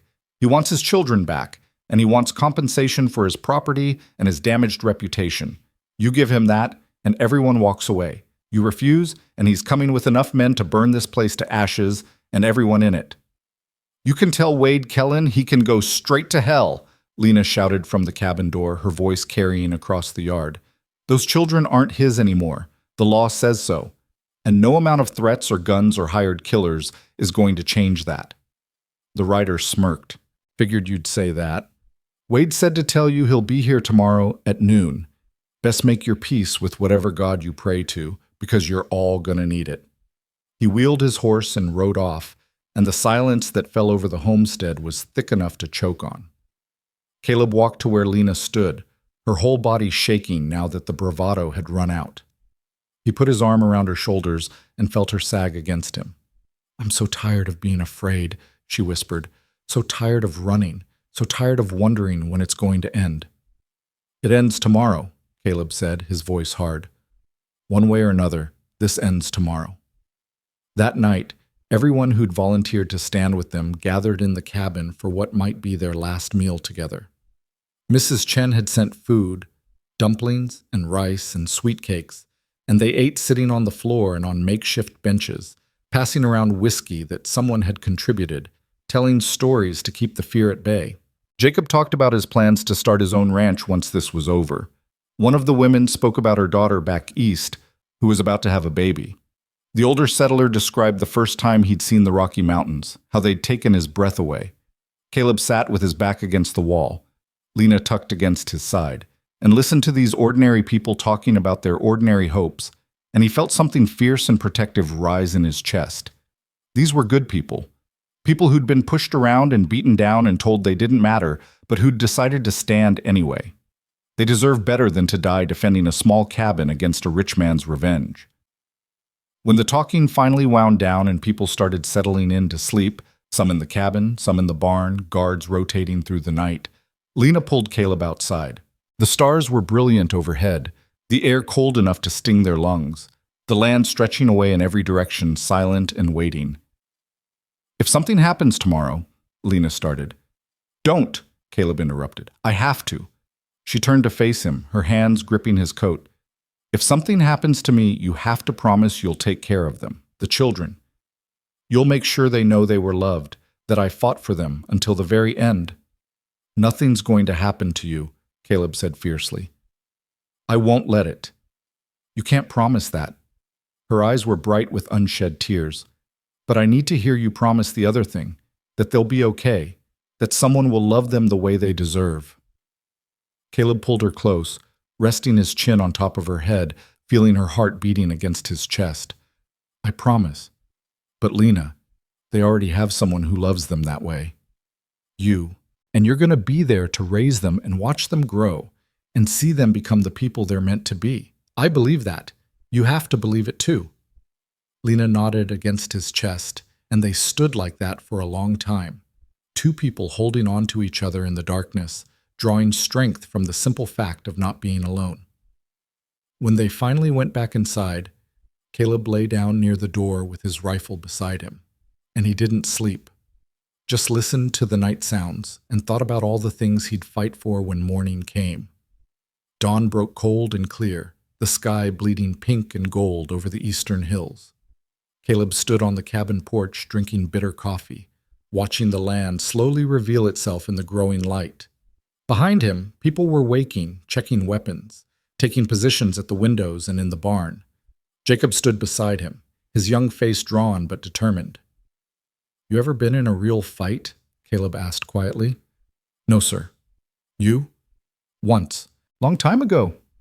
Mexican border, before I came north. Caleb took a long sip of coffee. Scariest thing I ever lived through. But I learned something that day. You fight harder when you're protecting something that matters than you ever could for money or glory or someone else's cause. Everyone here, they're fighting for something that matters. That gives us an edge Wade's hired guns won't have. Hope you're right, Jacob said. Me too, son. Me too. The hours crawled by. 9 o'clock came and went. 10, 11. The tension stretched tighter with each passing minute, people jumping at shadows, fingers hovering over triggers. At 11:30, Lena made everyone eat something, bread and cheese they could barely taste, insisting they'd need their strength. At 11:45, the oldest settler called out from his position in the barn loft.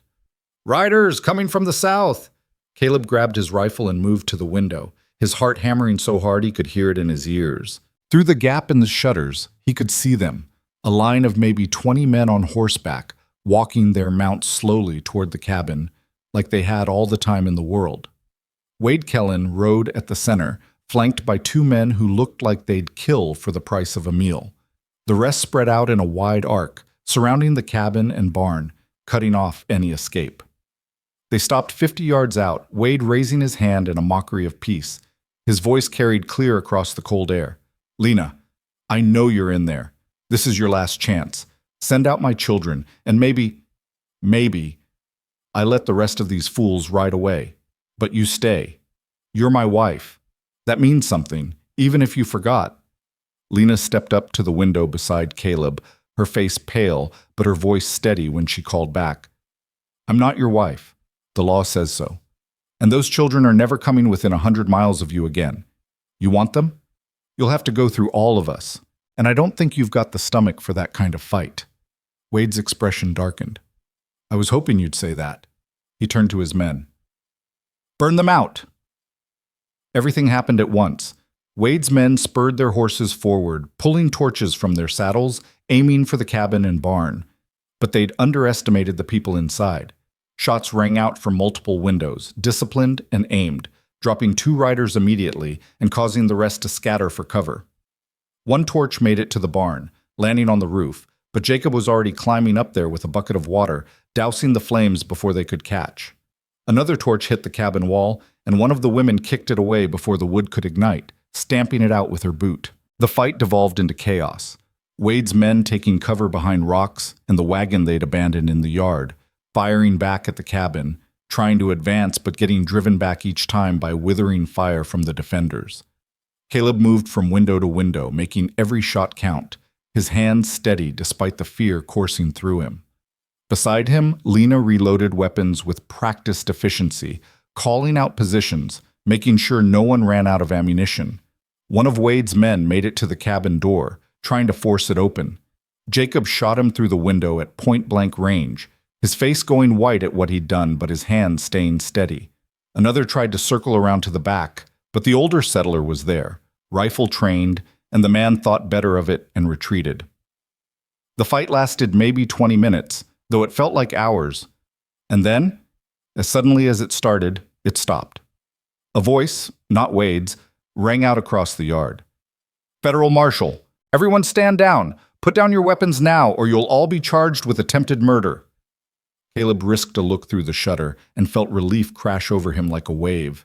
Marshal Coleman sat his horse at the edge of the property, backed by a dozen deputized men, all armed and looking ready to use those weapons.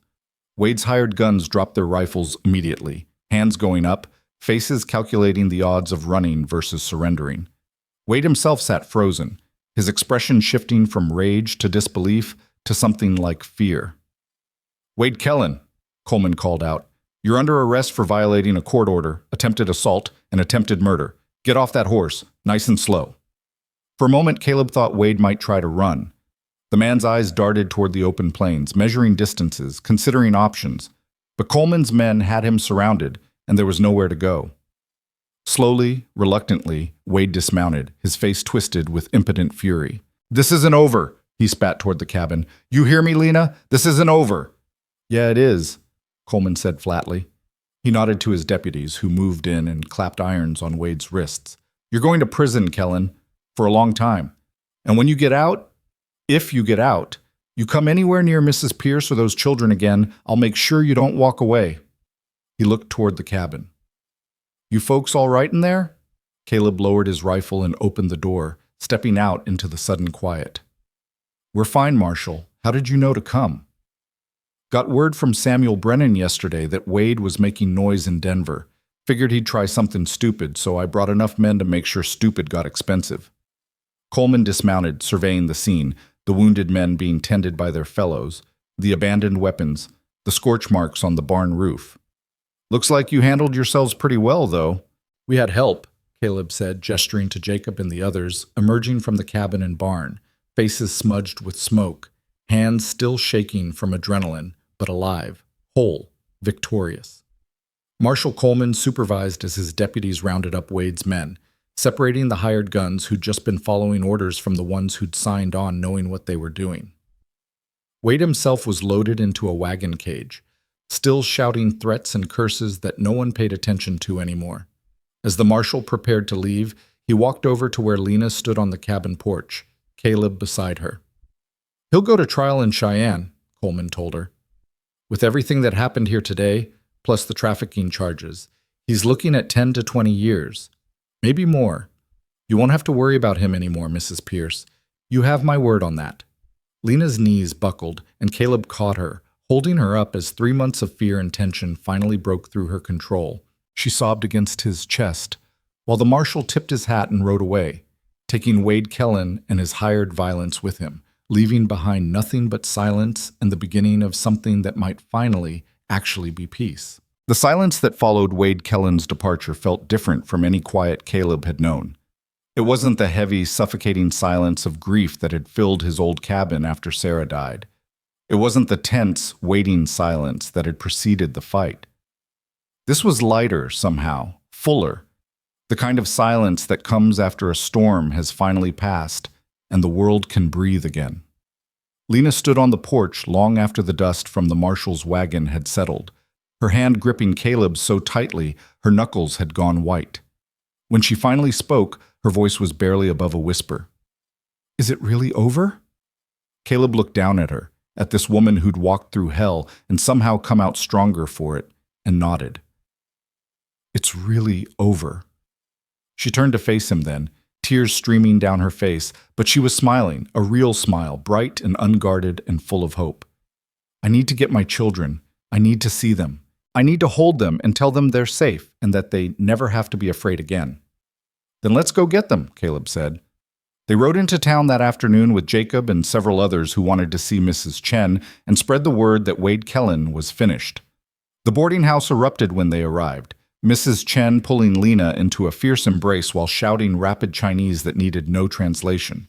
The children came running from the back room where they'd been playing, and Lena dropped to her knees to catch them, all three crashing into her at once, their small bodies shaking with relief and joy. Owen buried his face in her shoulder, trying not to cry, and failing. Micah held onto her waist like he'd never let go. And Elsie, quiet, watchful Elsie, looked up at Caleb over her mother's shoulder and reached out one small hand toward him. Caleb crossed the distance and knelt beside them. And suddenly he was part of the embrace, part of this tangle of arms and tears and laughter, part of this family in a way that felt official even though no words had been spoken, no vows exchanged. They stayed like that until Mrs. Chen gently insisted they come inside for food, and then they sat around her kitchen table eating dumplings and rice while the children asked 100 questions about what had happened, their young faces serious as they tried to understand that the monster was really, truly gone. That night, back at the cabin with everyone settled and the children finally asleep in the loft Caleb had built, Lena found him standing outside looking up at the stars. She moved to his side without speaking, and they stood together in the cold night air, shoulders touching, both of them processing everything that had happened and everything it meant. "I keep waiting to wake up," Lena said quietly, "to find out this was all a dream, and I'm still back there, still trapped, still afraid." "It's not a dream," Caleb said. "This is real.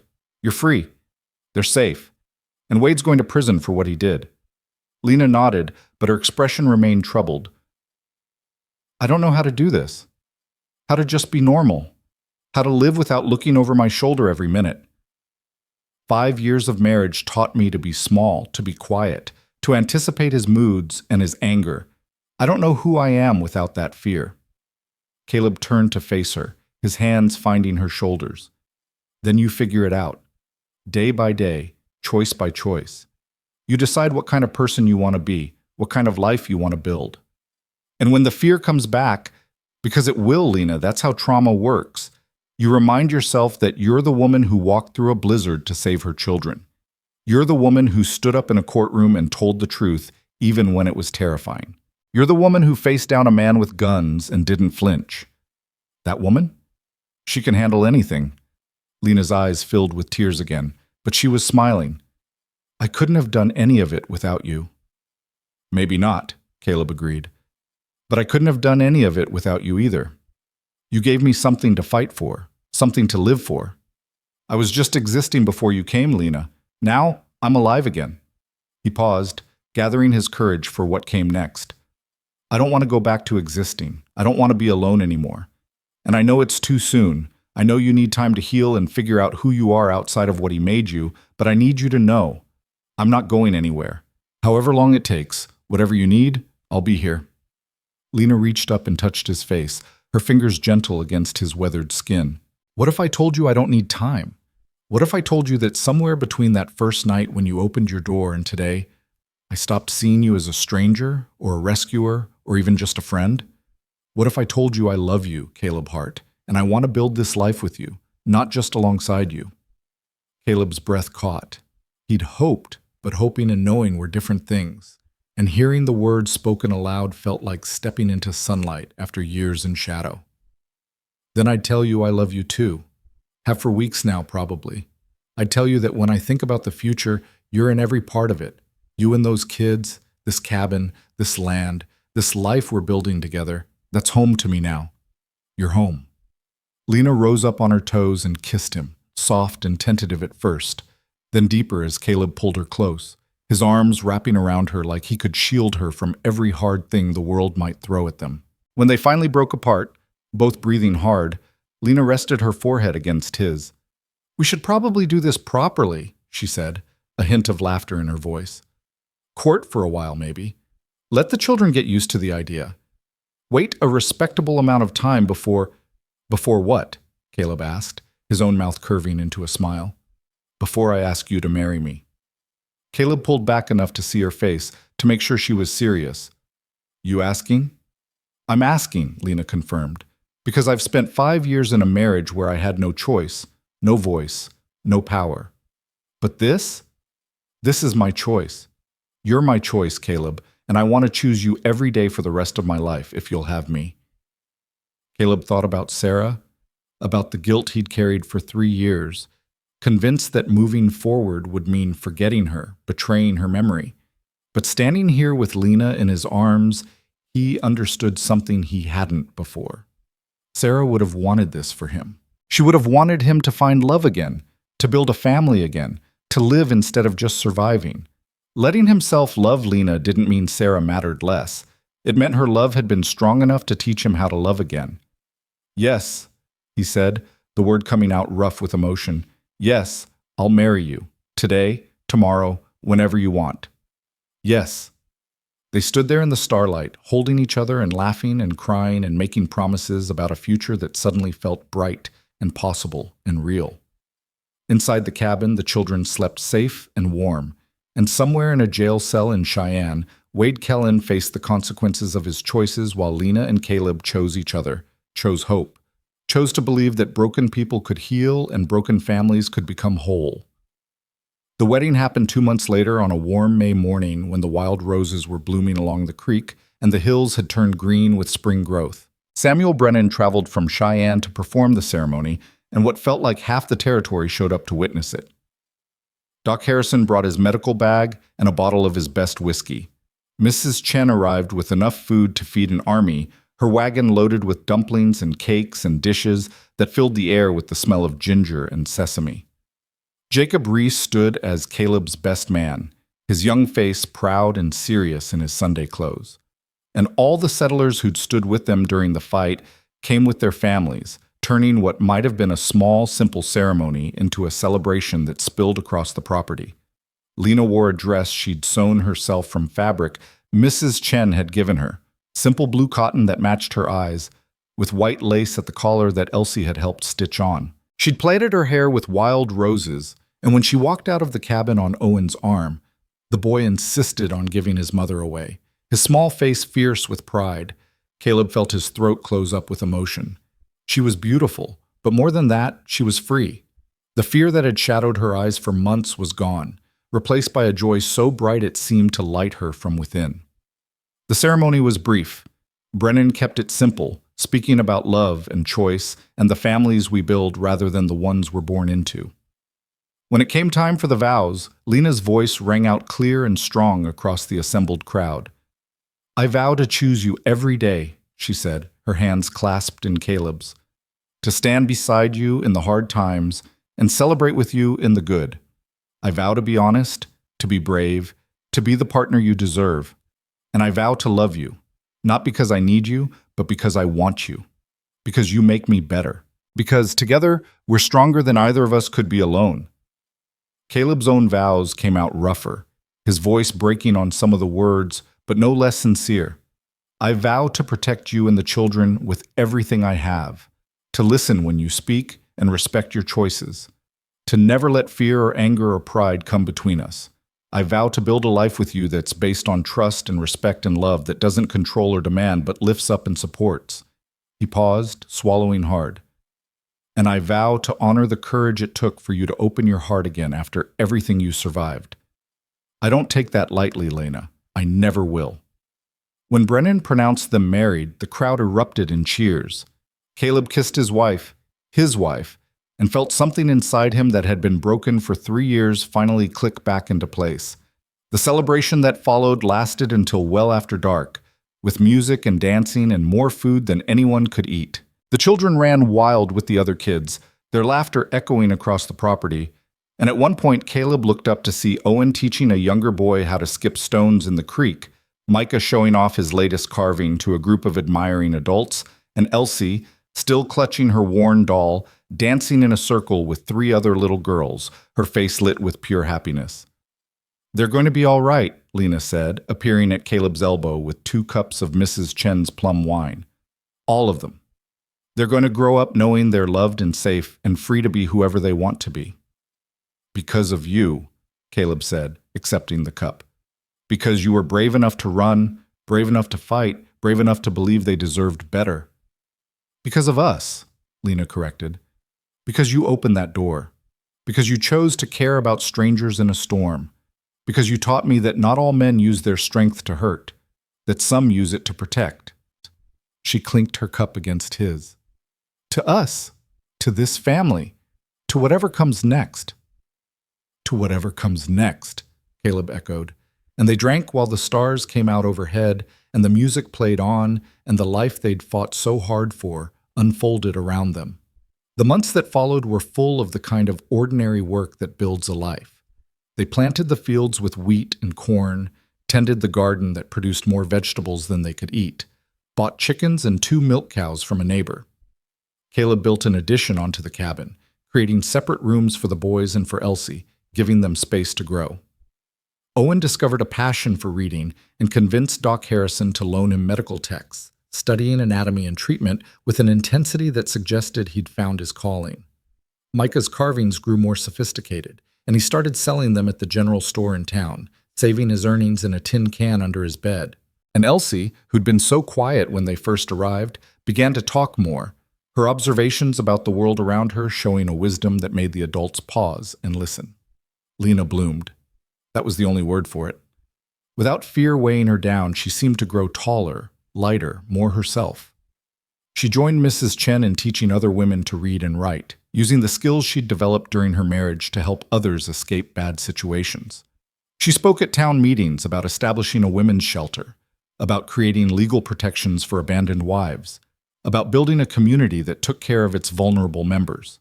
And slowly, gradually, she became known not as the woman who'd escaped Wade Kellen, but as Lena Hart, teacher, advocate, someone who used her past to help others build better futures. Caleb found his own purpose in the work of the land and in teaching the skills Sarah had helped him develop.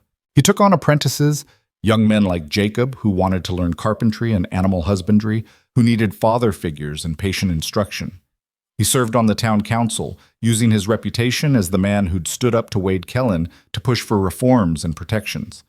And in the quiet moments between the work and the advocacy, he carved.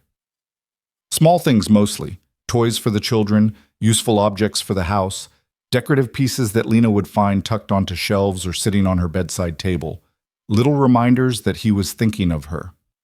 Word of Wade's trial reached them in August. Marshal Coleman wrote out personally to tell them that Wade had been sentenced to 15 years in the territorial prison for child trafficking, assault, and attempted murder. The judge had made it clear that men like Wade Kellen, men who used wealth and influence to abuse those weaker than themselves, would find no mercy in his courtroom. Some of Wade's assets had been seized and distributed as restitution to his victims, including a sum that went into a trust for Owen, Micah, and Elsie's education. "He'll be an old man when he gets out," Coleman told them, sitting at their kitchen table with a cup of coffee. "If he gets out, prison's hard on men who think they're better than everyone else. My guess is he won't last 5 years." Lena nodded, her expression unreadable. "I should feel something, shouldn't I? Relief, vindication, satisfaction, but I just feel tired.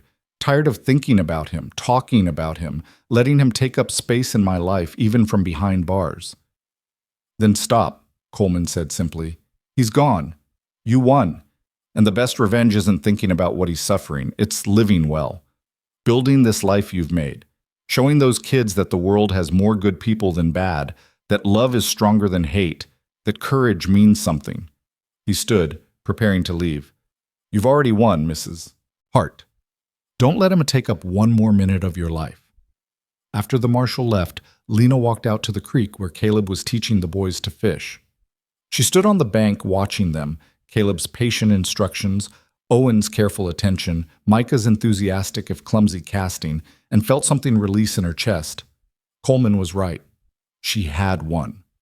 Not because Wade was in prison, but because she was here, in this place she'd helped build, with these people she loved, living a life she'd chosen. That was victory. That was freedom.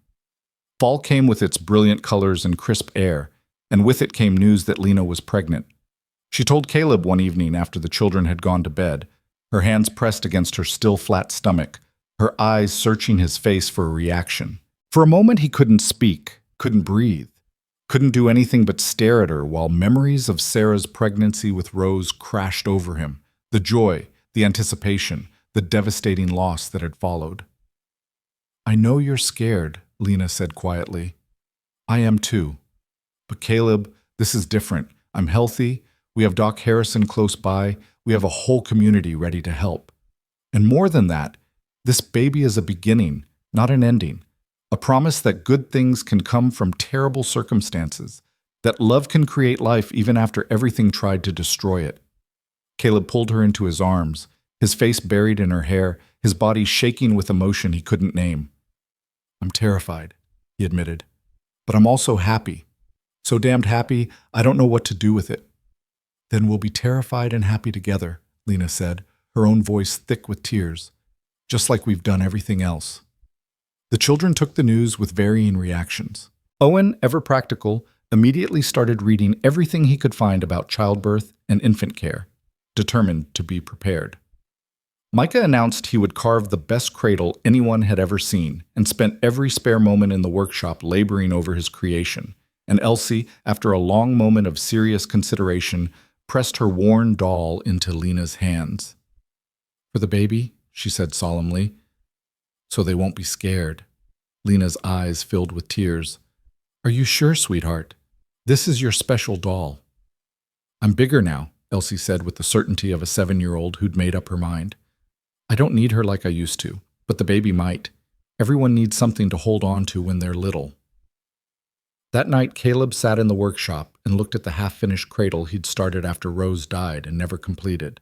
He'd brought it from the old cabin, unable to leave it behind but unable to finish it either, this symbol of hope that had turned into a memorial. Now he pulled it out from where it had sat gathering dust in the corner, and he set to work. His hands moved with practiced skill, sanding the rough edges, fitting the joints, carving simple designs into the headboard, roses for the daughter he'd lost, wild flowers for the family he'd found. When it was finished 3 days later, he carried it into the house and set it beside their bed.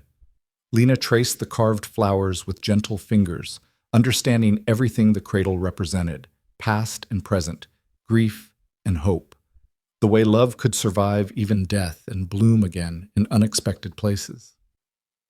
It's perfect, she whispered. She's perfect.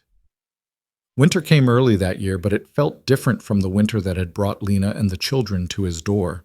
This winter, they were prepared, the cabin warm and secure, the barn full of hay and grain, the pantry stocked with enough food to last until spring.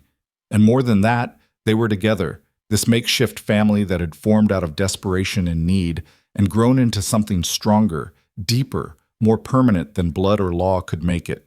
The baby came in February on a night when the snow fell soft and quiet outside the windows. Doc Harrison delivered her with Owen assisting, the boy's face serious with concentration as he followed every instruction. Micah and Elsie waited in the front room with Jacob, who'd ridden through the storm to be there. And when Doc Harrison finally emerged holding a red-faced, squalling infant wrapped in blankets, the whole house seemed to exhale with relief. You've got a daughter, he told Caleb, grinning. Healthy lungs on this one. And Lena's doing fine, tired but fine. Caleb took the baby with shaking hands, this tiny, perfect creature who looked up at him with dark eyes that would probably turn blue like her mother's, and felt his heart crack open all over again. Not with grief this time, but with wonder. She was real, alive, here, evidence that the world could be cruel and beautiful in equal measure, that loss didn't have to be the end of the story. "What will you name her?" Jacob asked quietly. Caleb looked at Lena, who'd appeared in the doorway despite Doc Harrison's orders to rest, her face pale but glowing. They'd discussed names but never settled on one, as if naming her would make her too real, too vulnerable to the world's dangers. But now, looking at this small person who'd fought her way into existence against all odds, Caleb knew. "Hope," he said, his voice rough with emotion. "Her name is Hope." Spring arrived with its usual rush of green growth and new life. The fields needed planting, the animals needed tending, and baby Hope needed constant feeding and changing and soothing. The cabin was louder than ever, children's voices mixed with Hope's cries, Lena's laughter, Caleb's off-key singing when he rocked his daughter to sleep in the middle of the night. It was chaotic and exhausting and occasionally overwhelming, and Caleb had never been happier in his entire life. One afternoon in May, almost exactly a year after their wedding, Caleb stood on the porch watching the children play in the yard.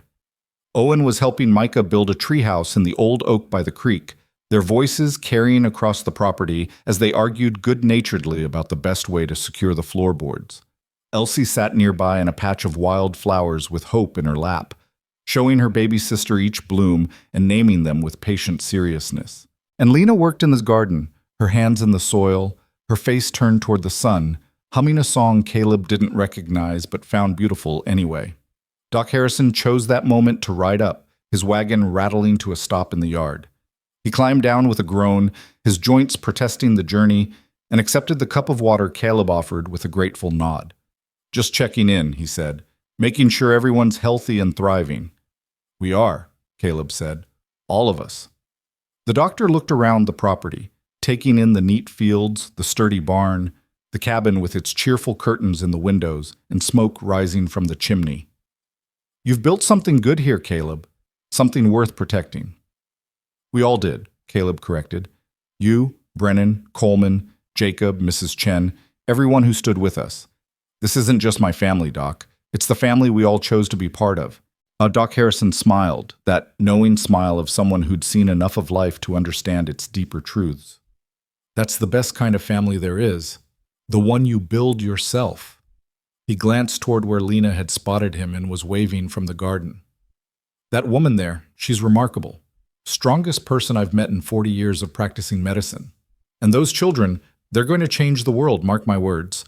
Owen with his steady hands and sharp mind, Micah with his artist soul, Elsie with her quiet wisdom, and little Hope." He paused, his eyes twinkling. "Well, any child named Hope born out of circumstances like yours, she's got destiny written all over her."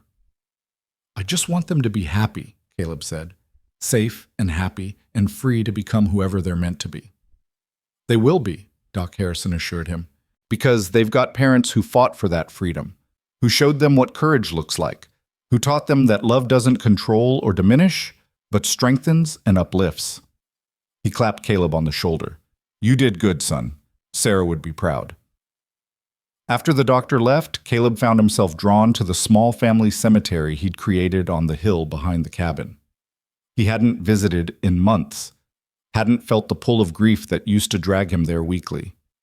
Now he stood before the two simple markers he'd carved for Sarah and Rose, his hat in his hands, and tried to find the words for everything he needed to say. "I'm sorry I stayed away," he started quietly. "Not because I forgot you or stopped loving you, but because I finally learned how to live again. There's a woman named Lena who teaches me every day what real partnership looks like. There are 4 children who call me Papa and make me laugh and drive me crazy and fill my heart so full I think it might burst. And I'm happy, Sarah. For the first time since you left, I'm really, truly happy." His voice broke. "I hope you don't think that means you mattered less. You taught me how to love, how to be a good man, how to believe that tomorrow could be better than today. Everything good in my life now exists because of what you gave me. So thank you for loving me." for showing me what family could be, for making me promise that day you died that I wouldn't stop living just because you had to.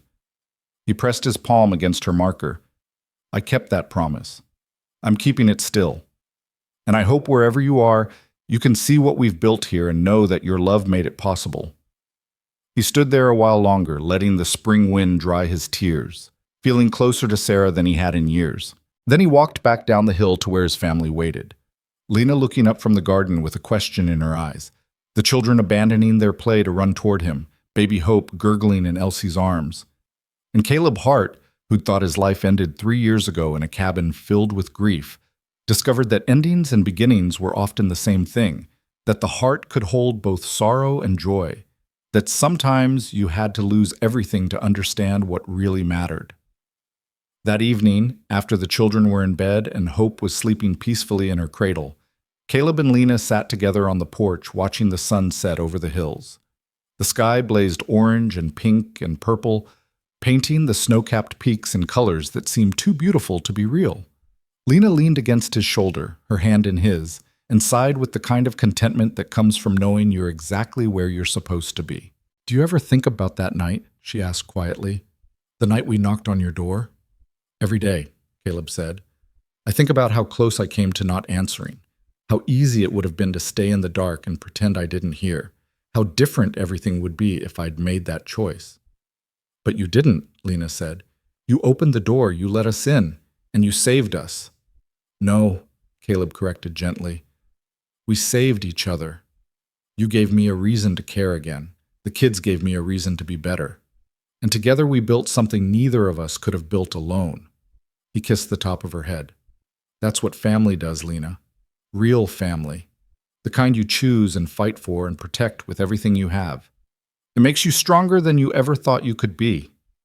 They sat in comfortable silence as the stars began to appear, one by one, in the darkening sky. Inside the cabin, the fire burned warm and steady. The children slept safe and sound. Baby Hope dreamed whatever dreams babies dream. And two people who'd been broken by the world discovered that broken things could be repaired, that scars were just proof you'd survived, that sometimes the bravest thing you could do was open your heart one more time and believe that this time, finally, it would be different. It was different. Not perfect. Life never is. But real and honest and built on a foundation of mutual respect and hard-won trust. There would be hard days ahead, Caleb knew. Years when the crops failed, winters that tested their endurance, moments when old fears surfaced and had to be faced down again. But there would also be good days, first steps and first words, Owen's acceptance to medical school, Micah's first art exhibition, Elsie's quiet wedding to the neighboring farmer's son, Hope's loud insistence that she was going to be a lawyer like Mr. Brennan and help people just like her parents had been helped. There would be grandchildren and anniversaries and ordinary evenings that felt extraordinary simply because they were shared.